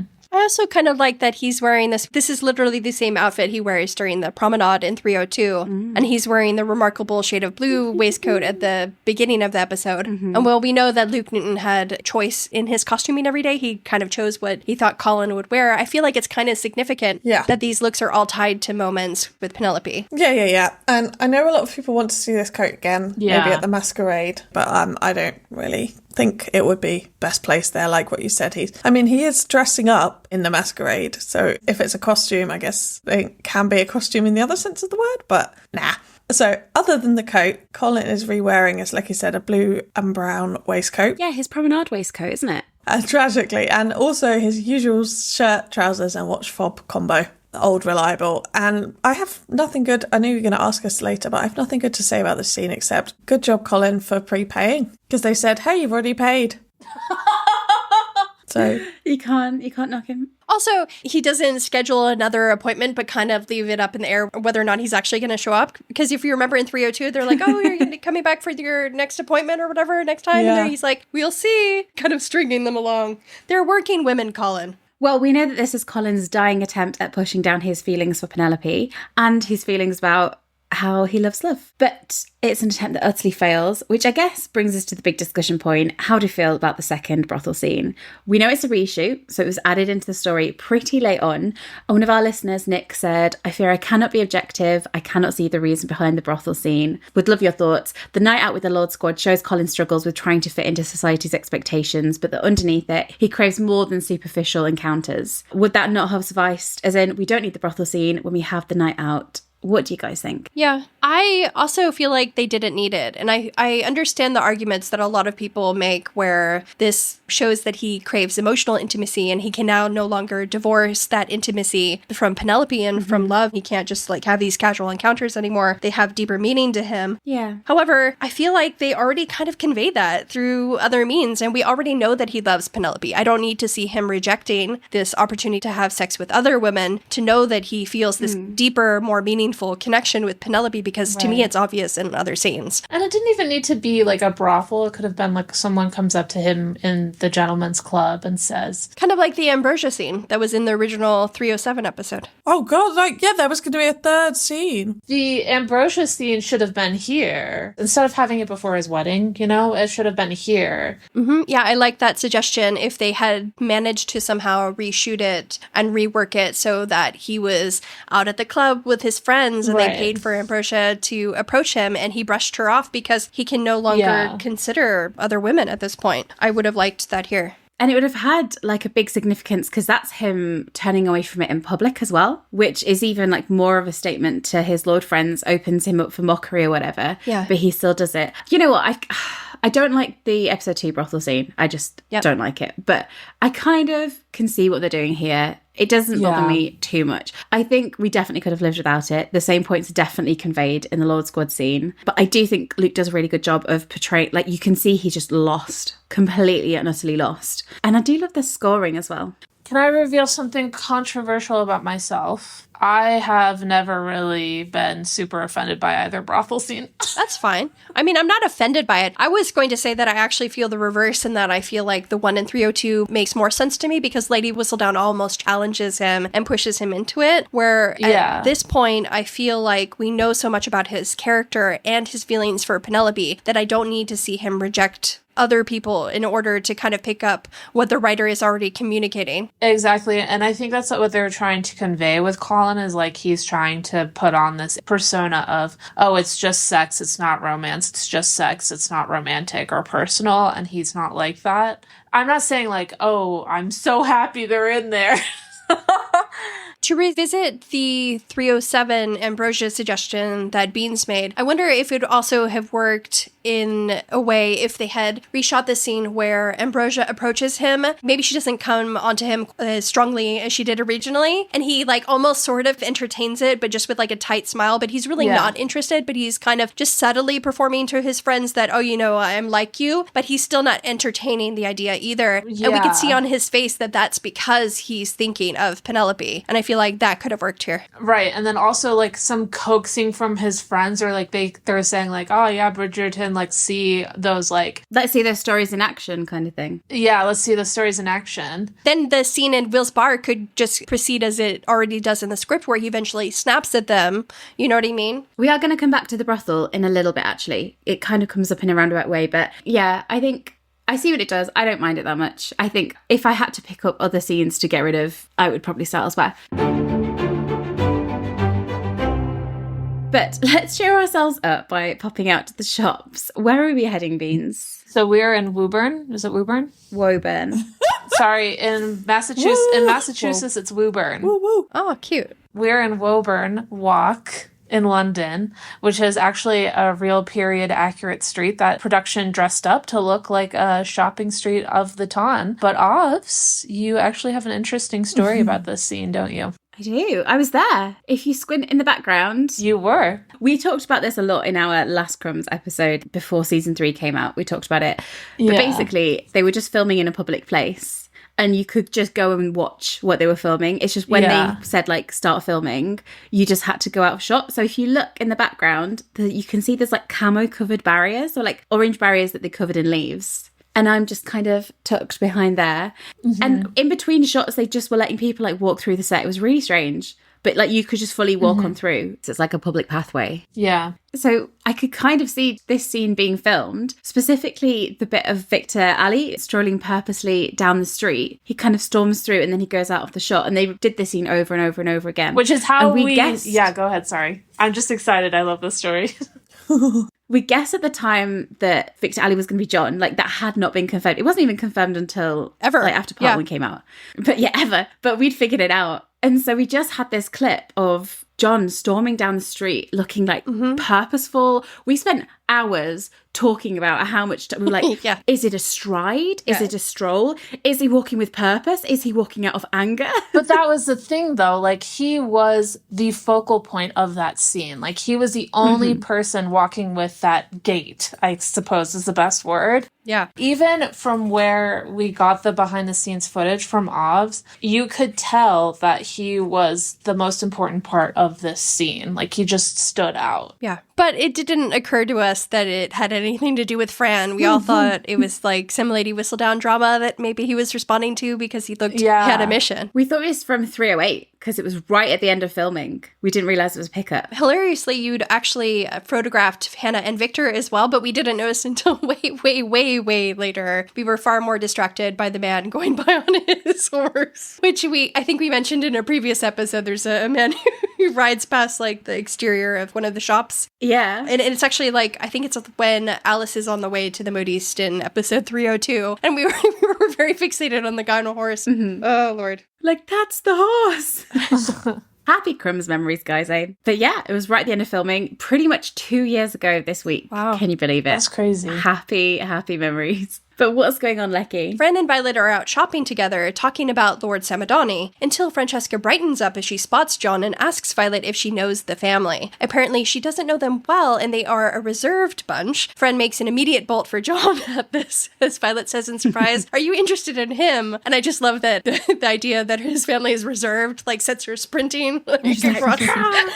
at him. Yeah. Interestingly, Fran is wearing a very similar ensemble to the one when John first called on her, but her tweed jacket is now blue shot through with grey, a merging of the Bridgerton and Sterling colors, and John is wearing a blue jacket. They're not the only two with love on their mind, however, as we see lilac touches in Violet's costuming as her own love story first takes bloom. Sickness of love is spreading, guys. And it's very sweet, actually, as you watch Francesca come to life in John's presence. Like, this is the most animated we ever really see her. And she's trying to make conversation with him. And then there's a slightly awkward moment where she's like, is that why you've stopped us? And John's like, you stopped me, not the other way around. Oh, I love that. And the wind just like falls out of her sails and she's like, oh my God. And then behind her, I like that when she's disappointed, she's suddenly really aware of the noise of the street players and they take over sort of her surroundings. And a downcast Fran expresses her dislike of the arrangement and wishes it would be slower because just as you were starting to comprehend the melody, the song is over, revealing how she's just completely thrown now by how John's acting around her. No, but the foreshadowing there. Oh God, stop it. That is true as well. Just as you're starting to comprehend. Do you think that's what's going to happen? Yes. Do you think she like struggle with her feelings for Michaela and then she'll be like, I figured out a way to live with them both and to like live with how I feel about them. Boom, dead. 100%. Jesus Christ. She's like, John, time to wake up from your nap now. Does he die of disease? He dies in his sleep. The fuck? He has like a brain aneurysm in his sleep. Happy stuff. Good God. The song's over, but hopefully not for a season or two. More the end of a symphony than the end of a song, really. But anyway, continue. So she thought they were onto something, but now is thrown by their conversation, and it certainly doesn't help when John promptly excuses himself and strides away. That walk that I saw, leaving Fran perplexed. You instantly knew what was going on here, Lucky, didn't you? And he stopped by the musicians. And you were like, oh! Oh, yeah, yeah. You could tell that that's what he was marching off to do. And I just love his character so much. I just love him. Rest in peace, John. But I do wonder why he didn't just stop to speak to the musicians. And I guess he must know what song they were playing and someone else who could rework it to Fran's specifications. But maybe it would have been just easier to ask the guys who were actually playing the tune if they could slow it down or rework it. I think he knew, and I think it's like what he says at the ball, where he's like, I'm a man of very few words, but my actions speak. And it's like, oh, yeah, I know. Yeah. I love him. What a beautiful corpse he'll be. So let's leave Fran. What else is going on? Elsewhere, Elle is welcomed into the Cowper's drawing room. And Elle is there to see her best buddy, but Daddy Cowps quickly asks Elle to leave the room, and then we overhear him demanding that Cressida no longer hangs out with Eloise. Just as an aside, why is Daddy Cowp so mad about Cressida associating with Eloise? Right? I've never understood that. I feel like this maybe should have received more attention. Like, someone hinted that there was going to be a LGBT character, and I think this made us all think it was going to be Cressida. Yeah, this is almost like a thing with like the solicitor where it's a conversation that feels so significant that there must be more to it, but there's just really no apparent reason other than, I guess, Daddy Cowper doesn't like the Bridgertons. I suppose Elle was a political radical, but... Yeah, but that's way in the past now. I don't know. I feel like, if anything, he would want his daughter to associate with a Bridgerton to find a good match, but I don't know. She has so many brothers, too. I mean, like, don't you think he would maybe hope that she could potentially make a match with a Bridgerton if she's friends with Eloise? I don't know. Doesn't really make sense to me. Daddy Cowp's an eternal mystery. Well, it's time to head over to Will's bar for a very important scene. One of my favourite in the show, kind of. Well, it's got my favourite Colin moment anyway, I'd say. As the Lord Squad are gathered around the table with a visibly wrecked Colin, he is not handling any of this well. But the Lord Squad are happily and pretty grimly recounting their past sexual exploits across the continent. I love how this scene is shot. It's that handheld effect. It sort of pulls at Colin's fraying tolerance for the tone and topic of the conversation. And I also love how Luke Newton plays the scene. He's very downcast and kind of glaring between his two friends with this growing sense of disgust and bewilderment that he's surrounded by people like that. And he looks also so visually isolated from the rest of the squad with how it's framed, even when Fife tries to pull him into sharing tales of Colin's girls of summer, you know, magical summer that's impossible to take place. That's a good point, because the camera very much like groups the Lord Squad together, and like Colin is shot separately. Colin tries to pacify their interest by mentioning the Contessa we briefly heard about, although he refuses to give details. And I just want to mention Colin's hand here, because many people think that he is stroking his scar in this scene, but I think he's actually fiddling with the Contessa's ring, which kind of makes sense because he's actually discussing his relationship with the Contessa. Contessa. And we've kind of discussed before where we think that maybe he didn't have a deep emotional connection with the Contessa, but the experience meant something. It's not as frivolous and cheap as the other lords are talking about with their own sexual exploits. Yeah.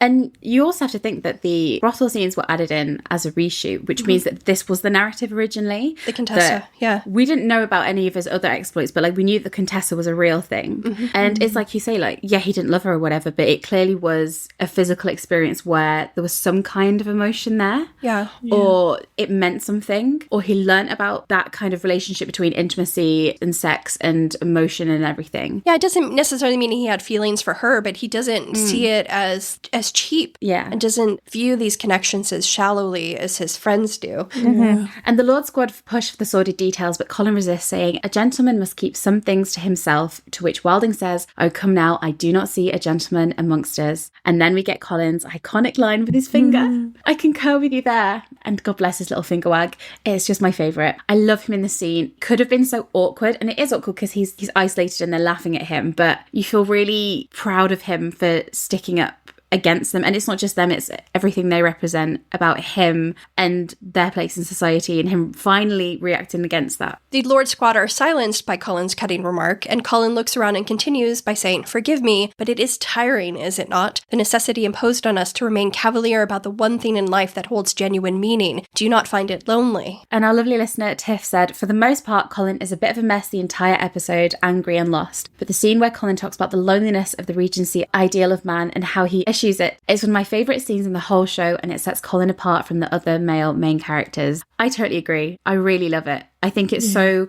core to who he is and the battle that he has. And it continues through into part 2 as well, because he feels inadequate, and he and Penelope have a very different sort of relationship in the gender roles that they play. But I just love it. And I also love how for most of the scene, Colin is like looking down and he's sort of like glaring up at them from where he's sitting. But then when he says, do you not find it lonely? He looks directly at them, like straight on. And he says it with such strength because he genuinely feels that. And he's so then completely perplexed when they laugh at him, and he realises that that isn't their version of normal. But Tiff continues, I'm just going to put this out there. How would this scene have felt if Colin had been faking the Contessa stuff and was a virgin all along? I just realised that I don't think it would have played as well that way. And I will add to that, how do you think it would have felt had the brothel scenes not been there and we hadn't seen Colin physically put himself in that situation and have such a visceral negative reaction? I think if the brothel scenes weren't there, we would doubt his virginity more. But I was going to say, in the scripts, there's that cut dialogue in 301 in the carriage with his brothers, which kind of implies that he's maybe lying about the experience he had on his travels. And apart from the journal scene where we see that maybe he wrote about kind of sexual encounters, this scene also kind of gave some mild hints that maybe he was lying about his experience as well. But I think in the way that they edited it and included those extra brothel reshoots, it kind of helped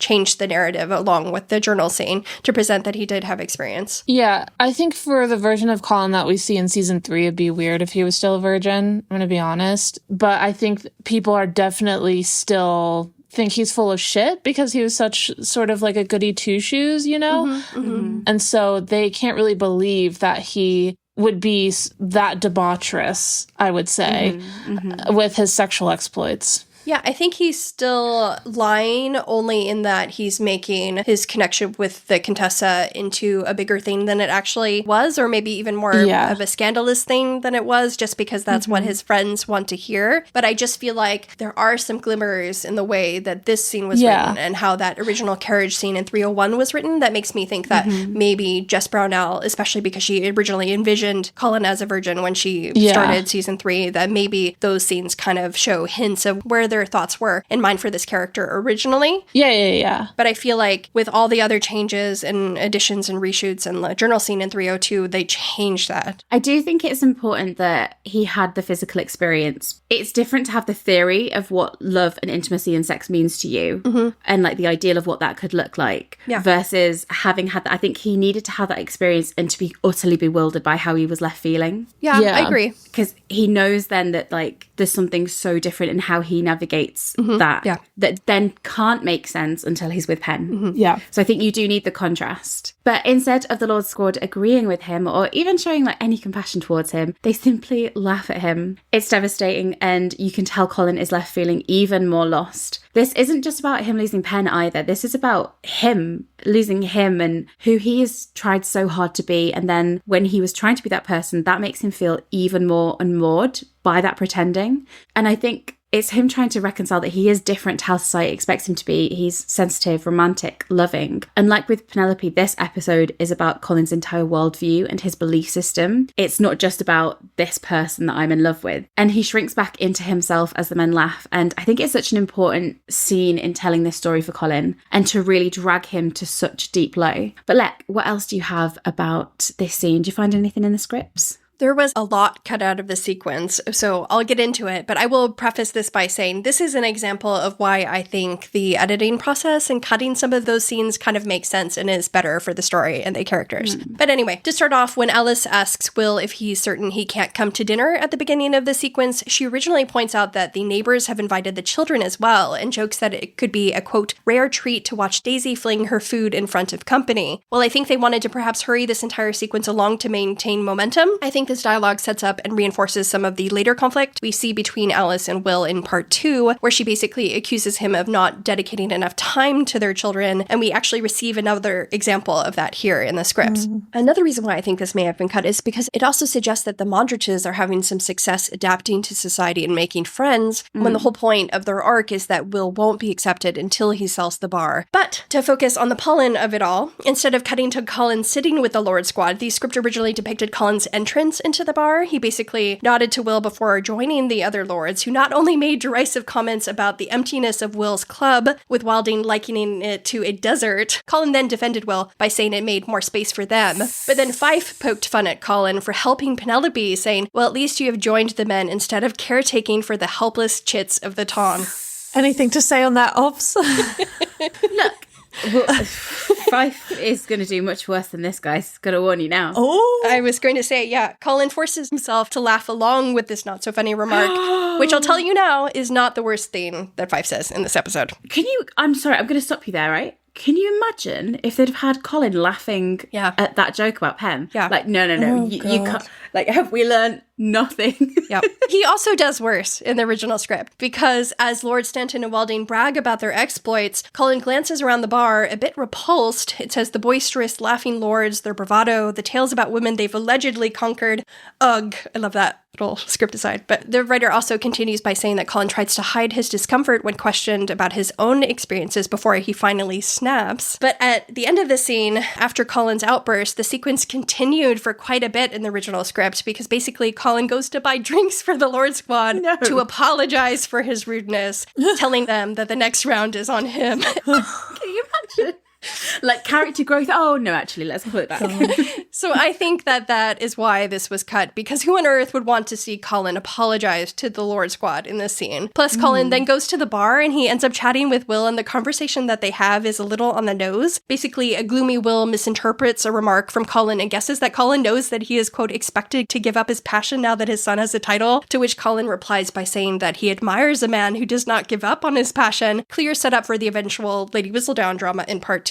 But again, it lacks some subtlety, which I think is why they cut this exchange. Yeah, it's also very self-centered from Will. Yeah. Someone comes up to your bar looking a bit sad and you say, I assume you're sad about what's happening to me. Yeah, exactly. Like Colin is visibly like wrecked. Yeah. He's pallid. He hasn't eaten in days, hasn't slept in days. What happens is basically Colin goes up to him and he's like, oh, I'm surprised to see you here. And he's like, oh, you're surprised to see me because everyone's trying to get me to give up the bar because my son has a title? And Colin's like, no, I just meant I was pleasantly surprised. And then he goes on to explain he's happy that he has a passion. And you know what? This really shows like the importance of sometimes when moments are cut, it's sad to lose the moment. Not here specifically, but maybe like with the dream sequence. But the power of like a good build-up of momentum and a good montage and score, because you have Colin left looking down, just completely gone after they're laughing at him. Yeah. And then we move straight into him stumbling back home. Like that transition has such power. Evokes more feeling. Yeah. But in the script, he gulps down a beer with Will. Of course he does. And it says, along with the beer, he gulps down his feelings. And then we see Colin stumbling back into his bedroom, quote, staring up at the ceiling with self-loathing. So this is the scene that we do get Yes. of him pulling himself into a room and collapsing on the bed. Yeah. Loathing. Unadulterated self-loathing. For myself, my face, my clothes. Not the cravat. Amazing. And I do love this scene for some reason. I just am obsessed with this very short. Colin's suffering, I'm shocked. Maybe it's that. But I just love the bed flop. And Luke's acting is very resonant with me. I can really feel what he's feeling. And like the way the camera kind of moves and the lighting and the sounds of the scene really add to it as well. I'm like, this is just, I know exactly how this feels. Like I haven't even experienced this kind of moment, but it just has, I don't know what it is. I like how he's like sideways on his bed at an angle, Yes. not even completely Yeah. on it. He's half off. The way he takes his boots off. Oh. Yeah. Penn also had a similar scene earlier in the season, which was slightly more like frustrated. Lighter, yeah. Yeah, it was a lot lighter. But this is a lovely parallel to show how the balance has shifted between who is having the worst time this season. And they're both dramatic little shits, aren't they, as well? Mm-hmm. I love it so much. I think it's the dramatic Regency man. Do you remember how much all fans talked about how they wanted a scene with, like, Knightley in the 2020 Emma? Yeah. Do you know when he storms into the room, he takes everything off and he, like, Collapses. throws himself, has a tantrum? Yeah. We always wanted that. It's so good. And it's the same kind of scene, but this is really despairing. Mm-hmm. So he collapses onto his bed, the yellow sheets, may we remind you, and he drags off his cravat. And I always say that Penelope looks like a pre-Raphaelite painting throughout many times in season 3, but I always think that when Colin is splayed out on his bed, he looks like John Everett Millais' painting of Ophelia, drowned in the river. Like, if you look at it, it's genuinely uncanny. The angle of his face, the way his, like, mouth is open, he is so dramatic, and I love him for it. Happy birthday, babe. Excellent scene. Yeah, you definitely get that vibe. Despairing. Just like, let the river take me now, you know? Kind of. Just let it happen. Yeah, for sure. He's also wearing the same waistcoat he had on in the brothel / 302 promenade. Great news. Reduce, reuse, recycle. At this point, is he even bathing? Oh, He's lost the pirate coat again. That's good. And he is also without his black jacket. Gave it to the maid downstairs, I guess. And bear in mind, dear listeners, the entire 4 episodes have taken place within literally a couple of weeks. It was a couple of days ago that he was pulling the balloon, and he is ruined within days. And I just want to say that last shot where he's just splayed out on his bed. Yeah, love it. Get it on my wall. Not to question the timeline of Bridgerton, but in the carriage he says, it's all I've thought about for weeks. Like 2 weeks. It's like he genuinely got back. God, he's a Pisces if I ever knew one. Happy birthday. He literally gets back. They hang out together for a couple of days as he teaches her. They kiss. She hides away for a week. And then literally within days, they have the willow scene, the balloon scene. Earlier in this episode was the day after the balloon. Right. And then I think there's been like 2 days happened since. It's literally within like a few days. He's just being dramatic as anything. And bear in mind, the day after tomorrow she'll be pregnant. That's crazy. Oh, yeah. He moves fast. He doesn't wait. I'm just going to pretend that he's been doing this for 6 months. Like, that's how much time goes in between. In his head, it has been. Yeah. It has been. Yeah. I mean, that's often what happens when you're a Pisces. You daydream to the point where you've had a relationship for an entire year, but you met each other 2 weeks ago. Meanwhile, Penn's like year 12 of suffering. Yeah. Bless her. And I am so sorry, Colin, but things are only going to get drastically worse because the next morning we're back at Featherington House because once again, a certain vegetarian has come a-calling. But it's not Miss Penelope he's after speaking with. What does Debling want?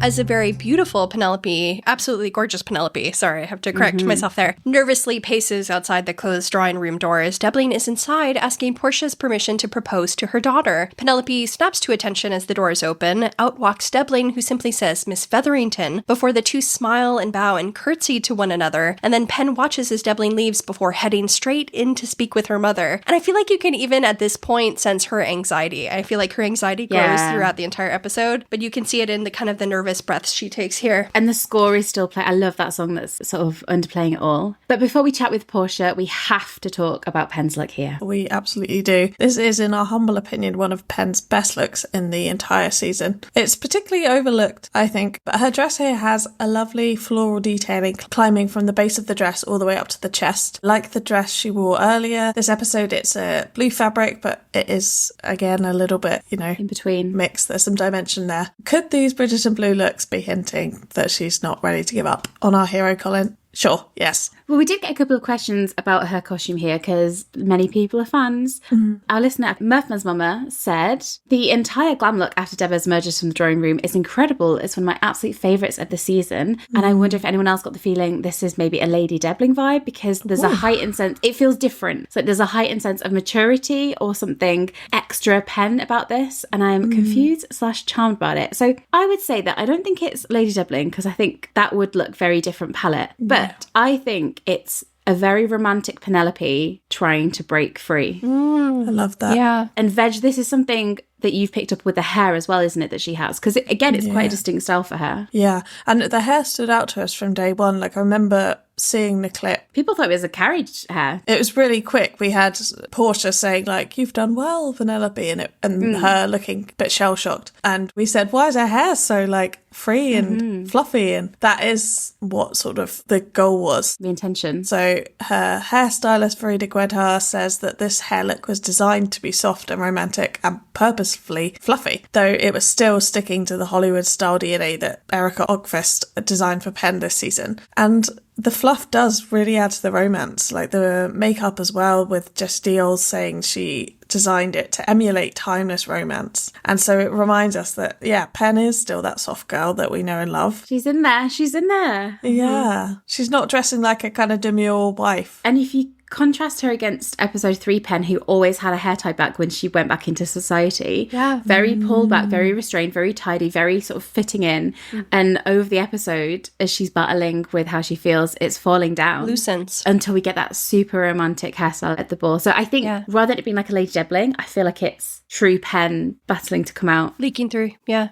Portia is interestingly wearing a blue and gold / kind of green dress, foreshadowing that although she's trying to hook Debling up with Pen, fate has other ideas for Penelope. And we know from season 4 clips from Valentine's Day that Colin is going to be doing quite a bit of decorating once he moves into the Featherington house, so it's good to know that Portia already has the wardrobe to match. Good news. And as Debling goes, Pen rushes into the room and figures out what the hell is going on. And now that it's all very real, Pen looks completely shell-shocked, as you say, Veg. I think part 1 moves at an incredible speed, like we were just saying, and Penelope is very suddenly, very quickly faced with a proposal, just literally days after they danced together at the Innovations Ball and even had that conversation at the Balloon. That was literally like 2-3 days ago. And she's kind of been going along with it, that mind over matter thing, but now it feels real. And like Colin, she actually has to confront very quickly what it is that she wants in her life. And Portia says she's given Debling permission to propose and is pretty elated at the fact. She embraces and praises Penelope, which is another shock to Penelope's system. She's never really had that connection with her mum before. And she said, you have done very well before fawning over Debling's large Mayfair home. At least she'll still be Mayfair. With 24 staff, a fleet of curricles. Are they carriages? Yeah, it's a type of carriage. Good news for you, Pen. There's always a carriage going to be around. But best of all, Debling travels often, and so Pen will be left to her own devices to wield her influence at will. This is Portia's dream, for sure. And she knows this will lift them all in society. Is Pen down for it, though, Lek? We can see that Penelope is pretty overwhelmed by the news. Beans, you've got some of that heavy Regency breathing you like, as Pen is scrambling for time, reminding Portia that she hasn't actually said yes yet. But Portia dismisses her, reminding her that this is actually what Pen apparently wanted and has been working towards all season. She says Lord Debling is a bird in the hand, and a very fine bird at that. Do not become greedy in your success. What more could you want? Did you just do that too, Holly Walker's welcome here anytime. I love her delivery this entire scene, by the way. It's great. Especially the line about security being romantic. Yeah, she says, you know what's romantic? Security. Yeah, I love that line. And that's Portia's truth as well.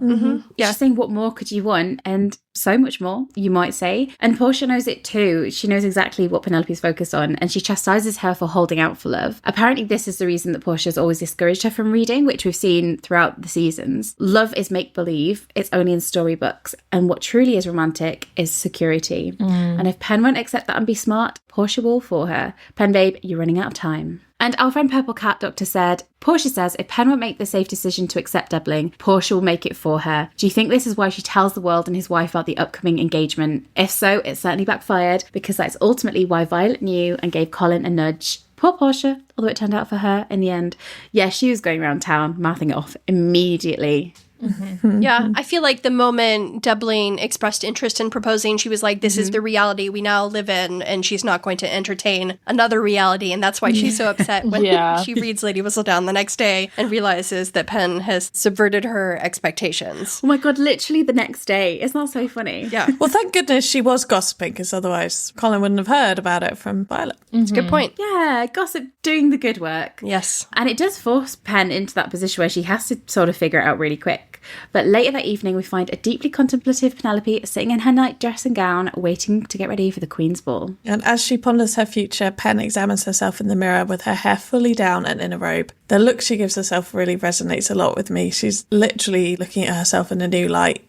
She also looks gorgeous. Yeah. Yeah, she's like really forcing herself to try and meet her own gaze and, like we're saying, confront who she is. The script also provides some insight into what Penelope is thinking as she sits at her vanity. It says that she pauses, gazing at the girl in the reflection, the perfectly coiffed hair, the makeup, a whole new look that, as her mother said, has had the desired effect. But is it what she wants? Is it who she really is? And again, like we say, this episode is not just about Colin versus Debbling, Pen versus brothels. It's a fundamental questioning of who these two people really are. And the fact is, the two people that they truly are leads themselves back to one another. I also just want to take a moment to touch on the recurring motif in this episode. We've touched on it many times in season 1 and season 2, and of course it will have a huge significance in episode 5. But mirrors are also utilized in an interesting way throughout this episode, because if you remember at the beginning of the episode, we find Colin in his study and he has this conversation with Violet. Interestingly, when the camera focuses on Violet, we see Colin's reflection in the mirror next to her as he's lying about what he truly thinks and feels. Then at Fuller House, we have this massive mirror behind Colin as Polin tried to commit to a life without each other. Colin is trying to be a man that doesn't care about things beyond meaningless revelry, and Penelope is trying to make herself believe that she doesn't want a storybook romance, but they're lying to themselves and to their reflection. And we even have a mirror shot when Penelope is waiting outside the drawing room when Debbling is asking for Portia's permission. Then we see Penelope here studying her own reflection in the mirror, trying and failing to be satisfied by the image it is projecting back at her. Yeah, because throughout all seasons, she's always evaded her own reflection sometimes. And it's the duality of her true identity. And it's about exposing who they really are and whether they're brave enough to confront that. But we have an important topic to cover because, as some Polin fans have noted, this is also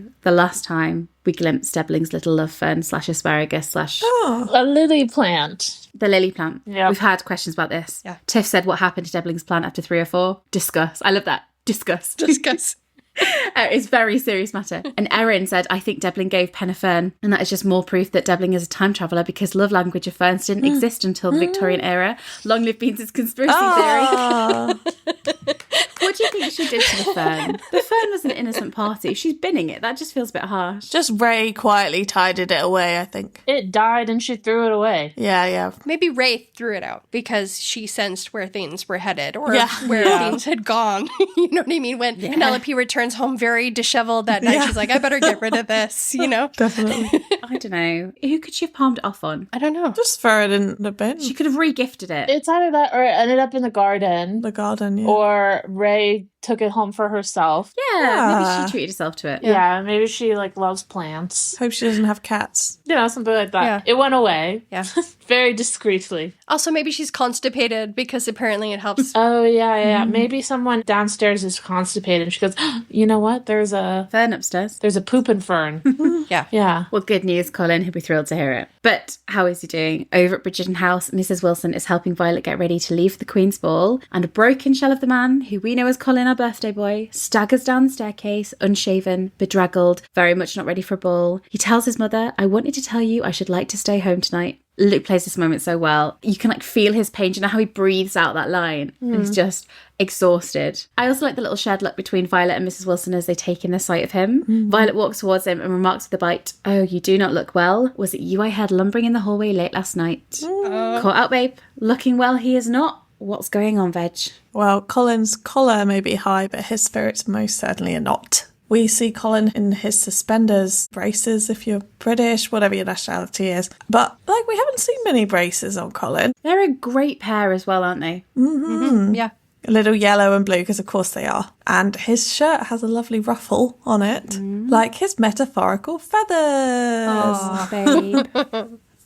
So he's distressed and half undressed, but the few clothes that remain are still screaming Penelope's name back at him. He's also sporting a little bit of stubble, which is the classic way to convey that a Regency man is in true distress.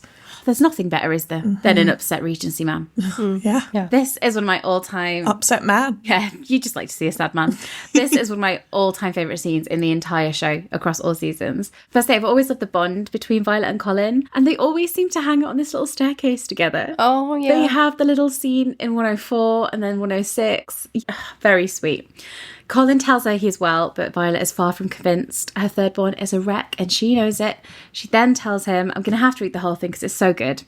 You know, you've always been one of my most sensitive children, always aware of what others need, always trying to be helpful or offering a joke to lighten the mood. You so rarely put yourself first. I am proud of your sensitivity, but living to please others, I imagine it can be wearing at times. Painful, perhaps. So I do not blame you for putting on armour lately, but you must be careful that the armour does not rust and set, so you might never be able to take it off. Oh, I love that speech. And you know, I really wish that this element of Colin's story had been expanded upon more. Like the notion that Colin always tries to lift other spirits and that he is a jokey character and he's so sensitive and in tune with people, because I think it's something that Luke Newton's commented on before, is him being affected by his father's death, and the only place he had in his family was just trying to lift the spirits of others and not be a burden to anyone else.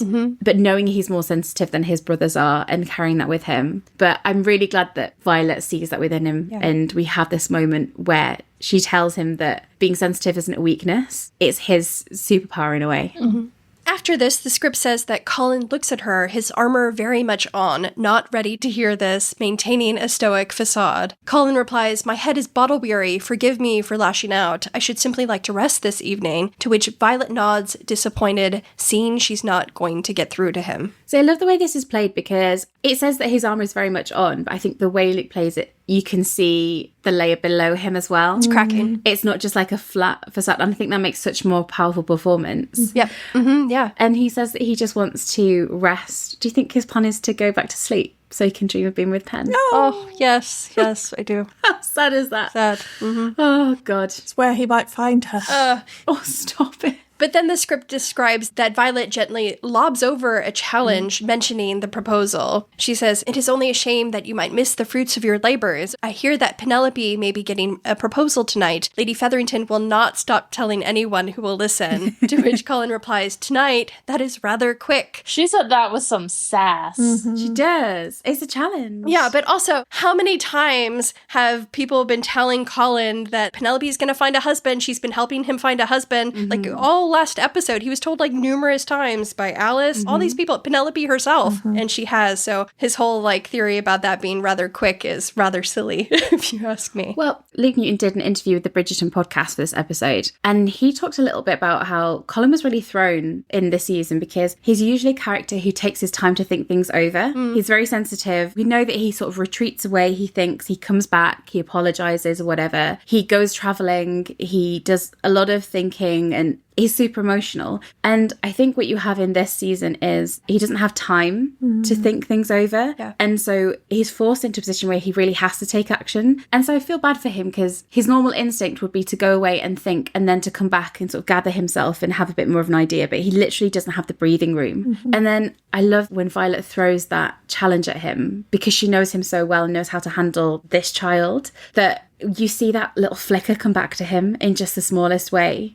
when she says, likely because of your help, I do hope you feel better. That could have completely flattened him, and like hearing she's going to get a proposal could have completely meant that he was pulling himself out of the game entirely. But I love that she knew how to bring him back. Yeah. Also, just to revisit an earlier point, it's interesting because he commits to helping Penelope find a husband, and he tells her in 302, like, you're Penelope Featherington, I know you could make a good match. Anyone would want to be with you. And then he's kind of surprised by how quickly it ends up happening, regardless, just because he's not ready for it. Yeah. It's just really well done. And I just love the way Violet says, I hope you feel better, with like so much weight to those words. It's lovely. And I just love Ruth Gemmell in general. She just has a wonderful way of stressing sentences. It was the same in Tracy Beaker, the movie of me. I'll say it. I've never heard of this. Oh, you don't even understand. She played Tracy Beaker's mum, Carly Beaker. Who's Tracy Beaker? Who's Tracy Beaker? Do you know who Tracy Beaker is, Beans? No.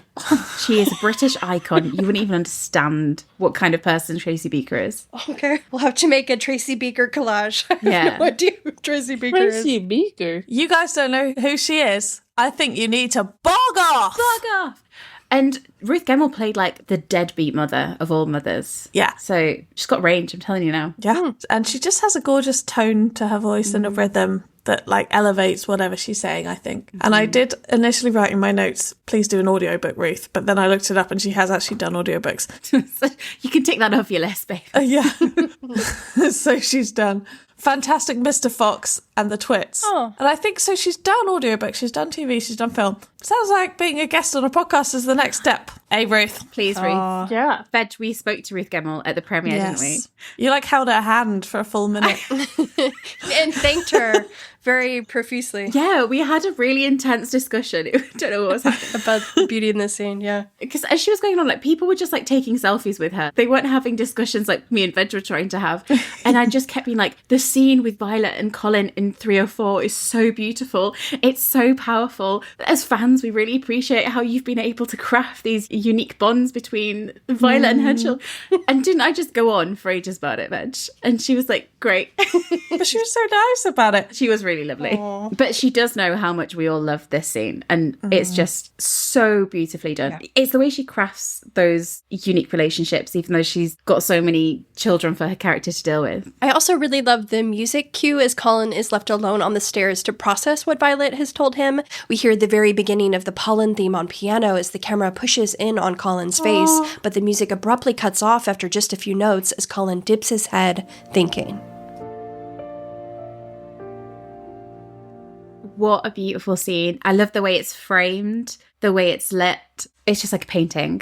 But we leave Colin right there watching after Violet with maybe just the tiniest flicker of fight back in him as we cut over to Hampton Court Palace and spot the Featherington carriage pulling in for the Queen's ball. Target locked. What's going to happen, guys? You've already watched it 100,000 times. Yeah. Pitbull, where are you? Get ready. Your services will be direly needed next episode. But for now, we're going to stop here. Well done, guys. That was a long recording. Hooray. And that was half of the episode. But guys, we have stopped there. And our last question is from Tiff, our listener, who says, was there at any point at which one or all of you screamed at your screen? I was actually looking at your reaction in our thread from when we watched. Obs wrote, What does it say? this is all caps. Okay. Do it, Vi. Oh my God. Fight for her. You can do it, my love. Go get her. Okay, so Tiff, there was a part where I was screaming at my screen. We'll put it on the Patreon. I was so deeply invested in that scene of Colin going to the ball. I don't think I yelled at my screen. I think we knew that the carriage scene was the end of this episode, Yes. so we knew it was kind of inevitable that was going to happen. So I didn't really have anxiety in this moment, but I remember like being really surprised when he interrupts the dance. Well, we will get to the dance interruption next episode, but until then, where can everyone find us? You can find us at What a Barb Pod on Instagram and TikTok. And you can find us audibly on Spotify, Apple Podcasts, and all your favourite podcast platforms. And you can see us audio-visually on YouTube with beautiful collages made by lovely beans. And if you'd like to support the pod, come over to Patreon. We've got all sorts happening over there. Little outfit games, reactions, Beans baking occasionally. Come hang out with us. But until then, Beans, do us the honour. I don't know what you've got ready for us. Sing us out. This is for Colin. Chill out, what you yelling for? Lay back, it's all been done before.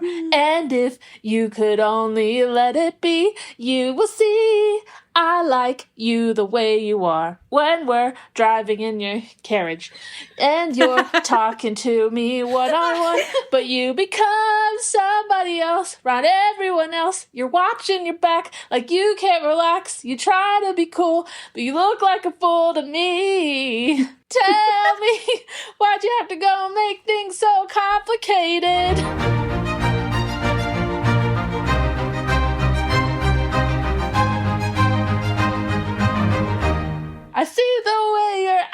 somebody else gets I don't know me how long we're gonna leave frustrated. it. Life's like this, you fall and you crawl and you break and you take what you get and you turn it into honesty and promise me I'm never gonna find you faking. No, no, no. Beautiful. Polin podcast.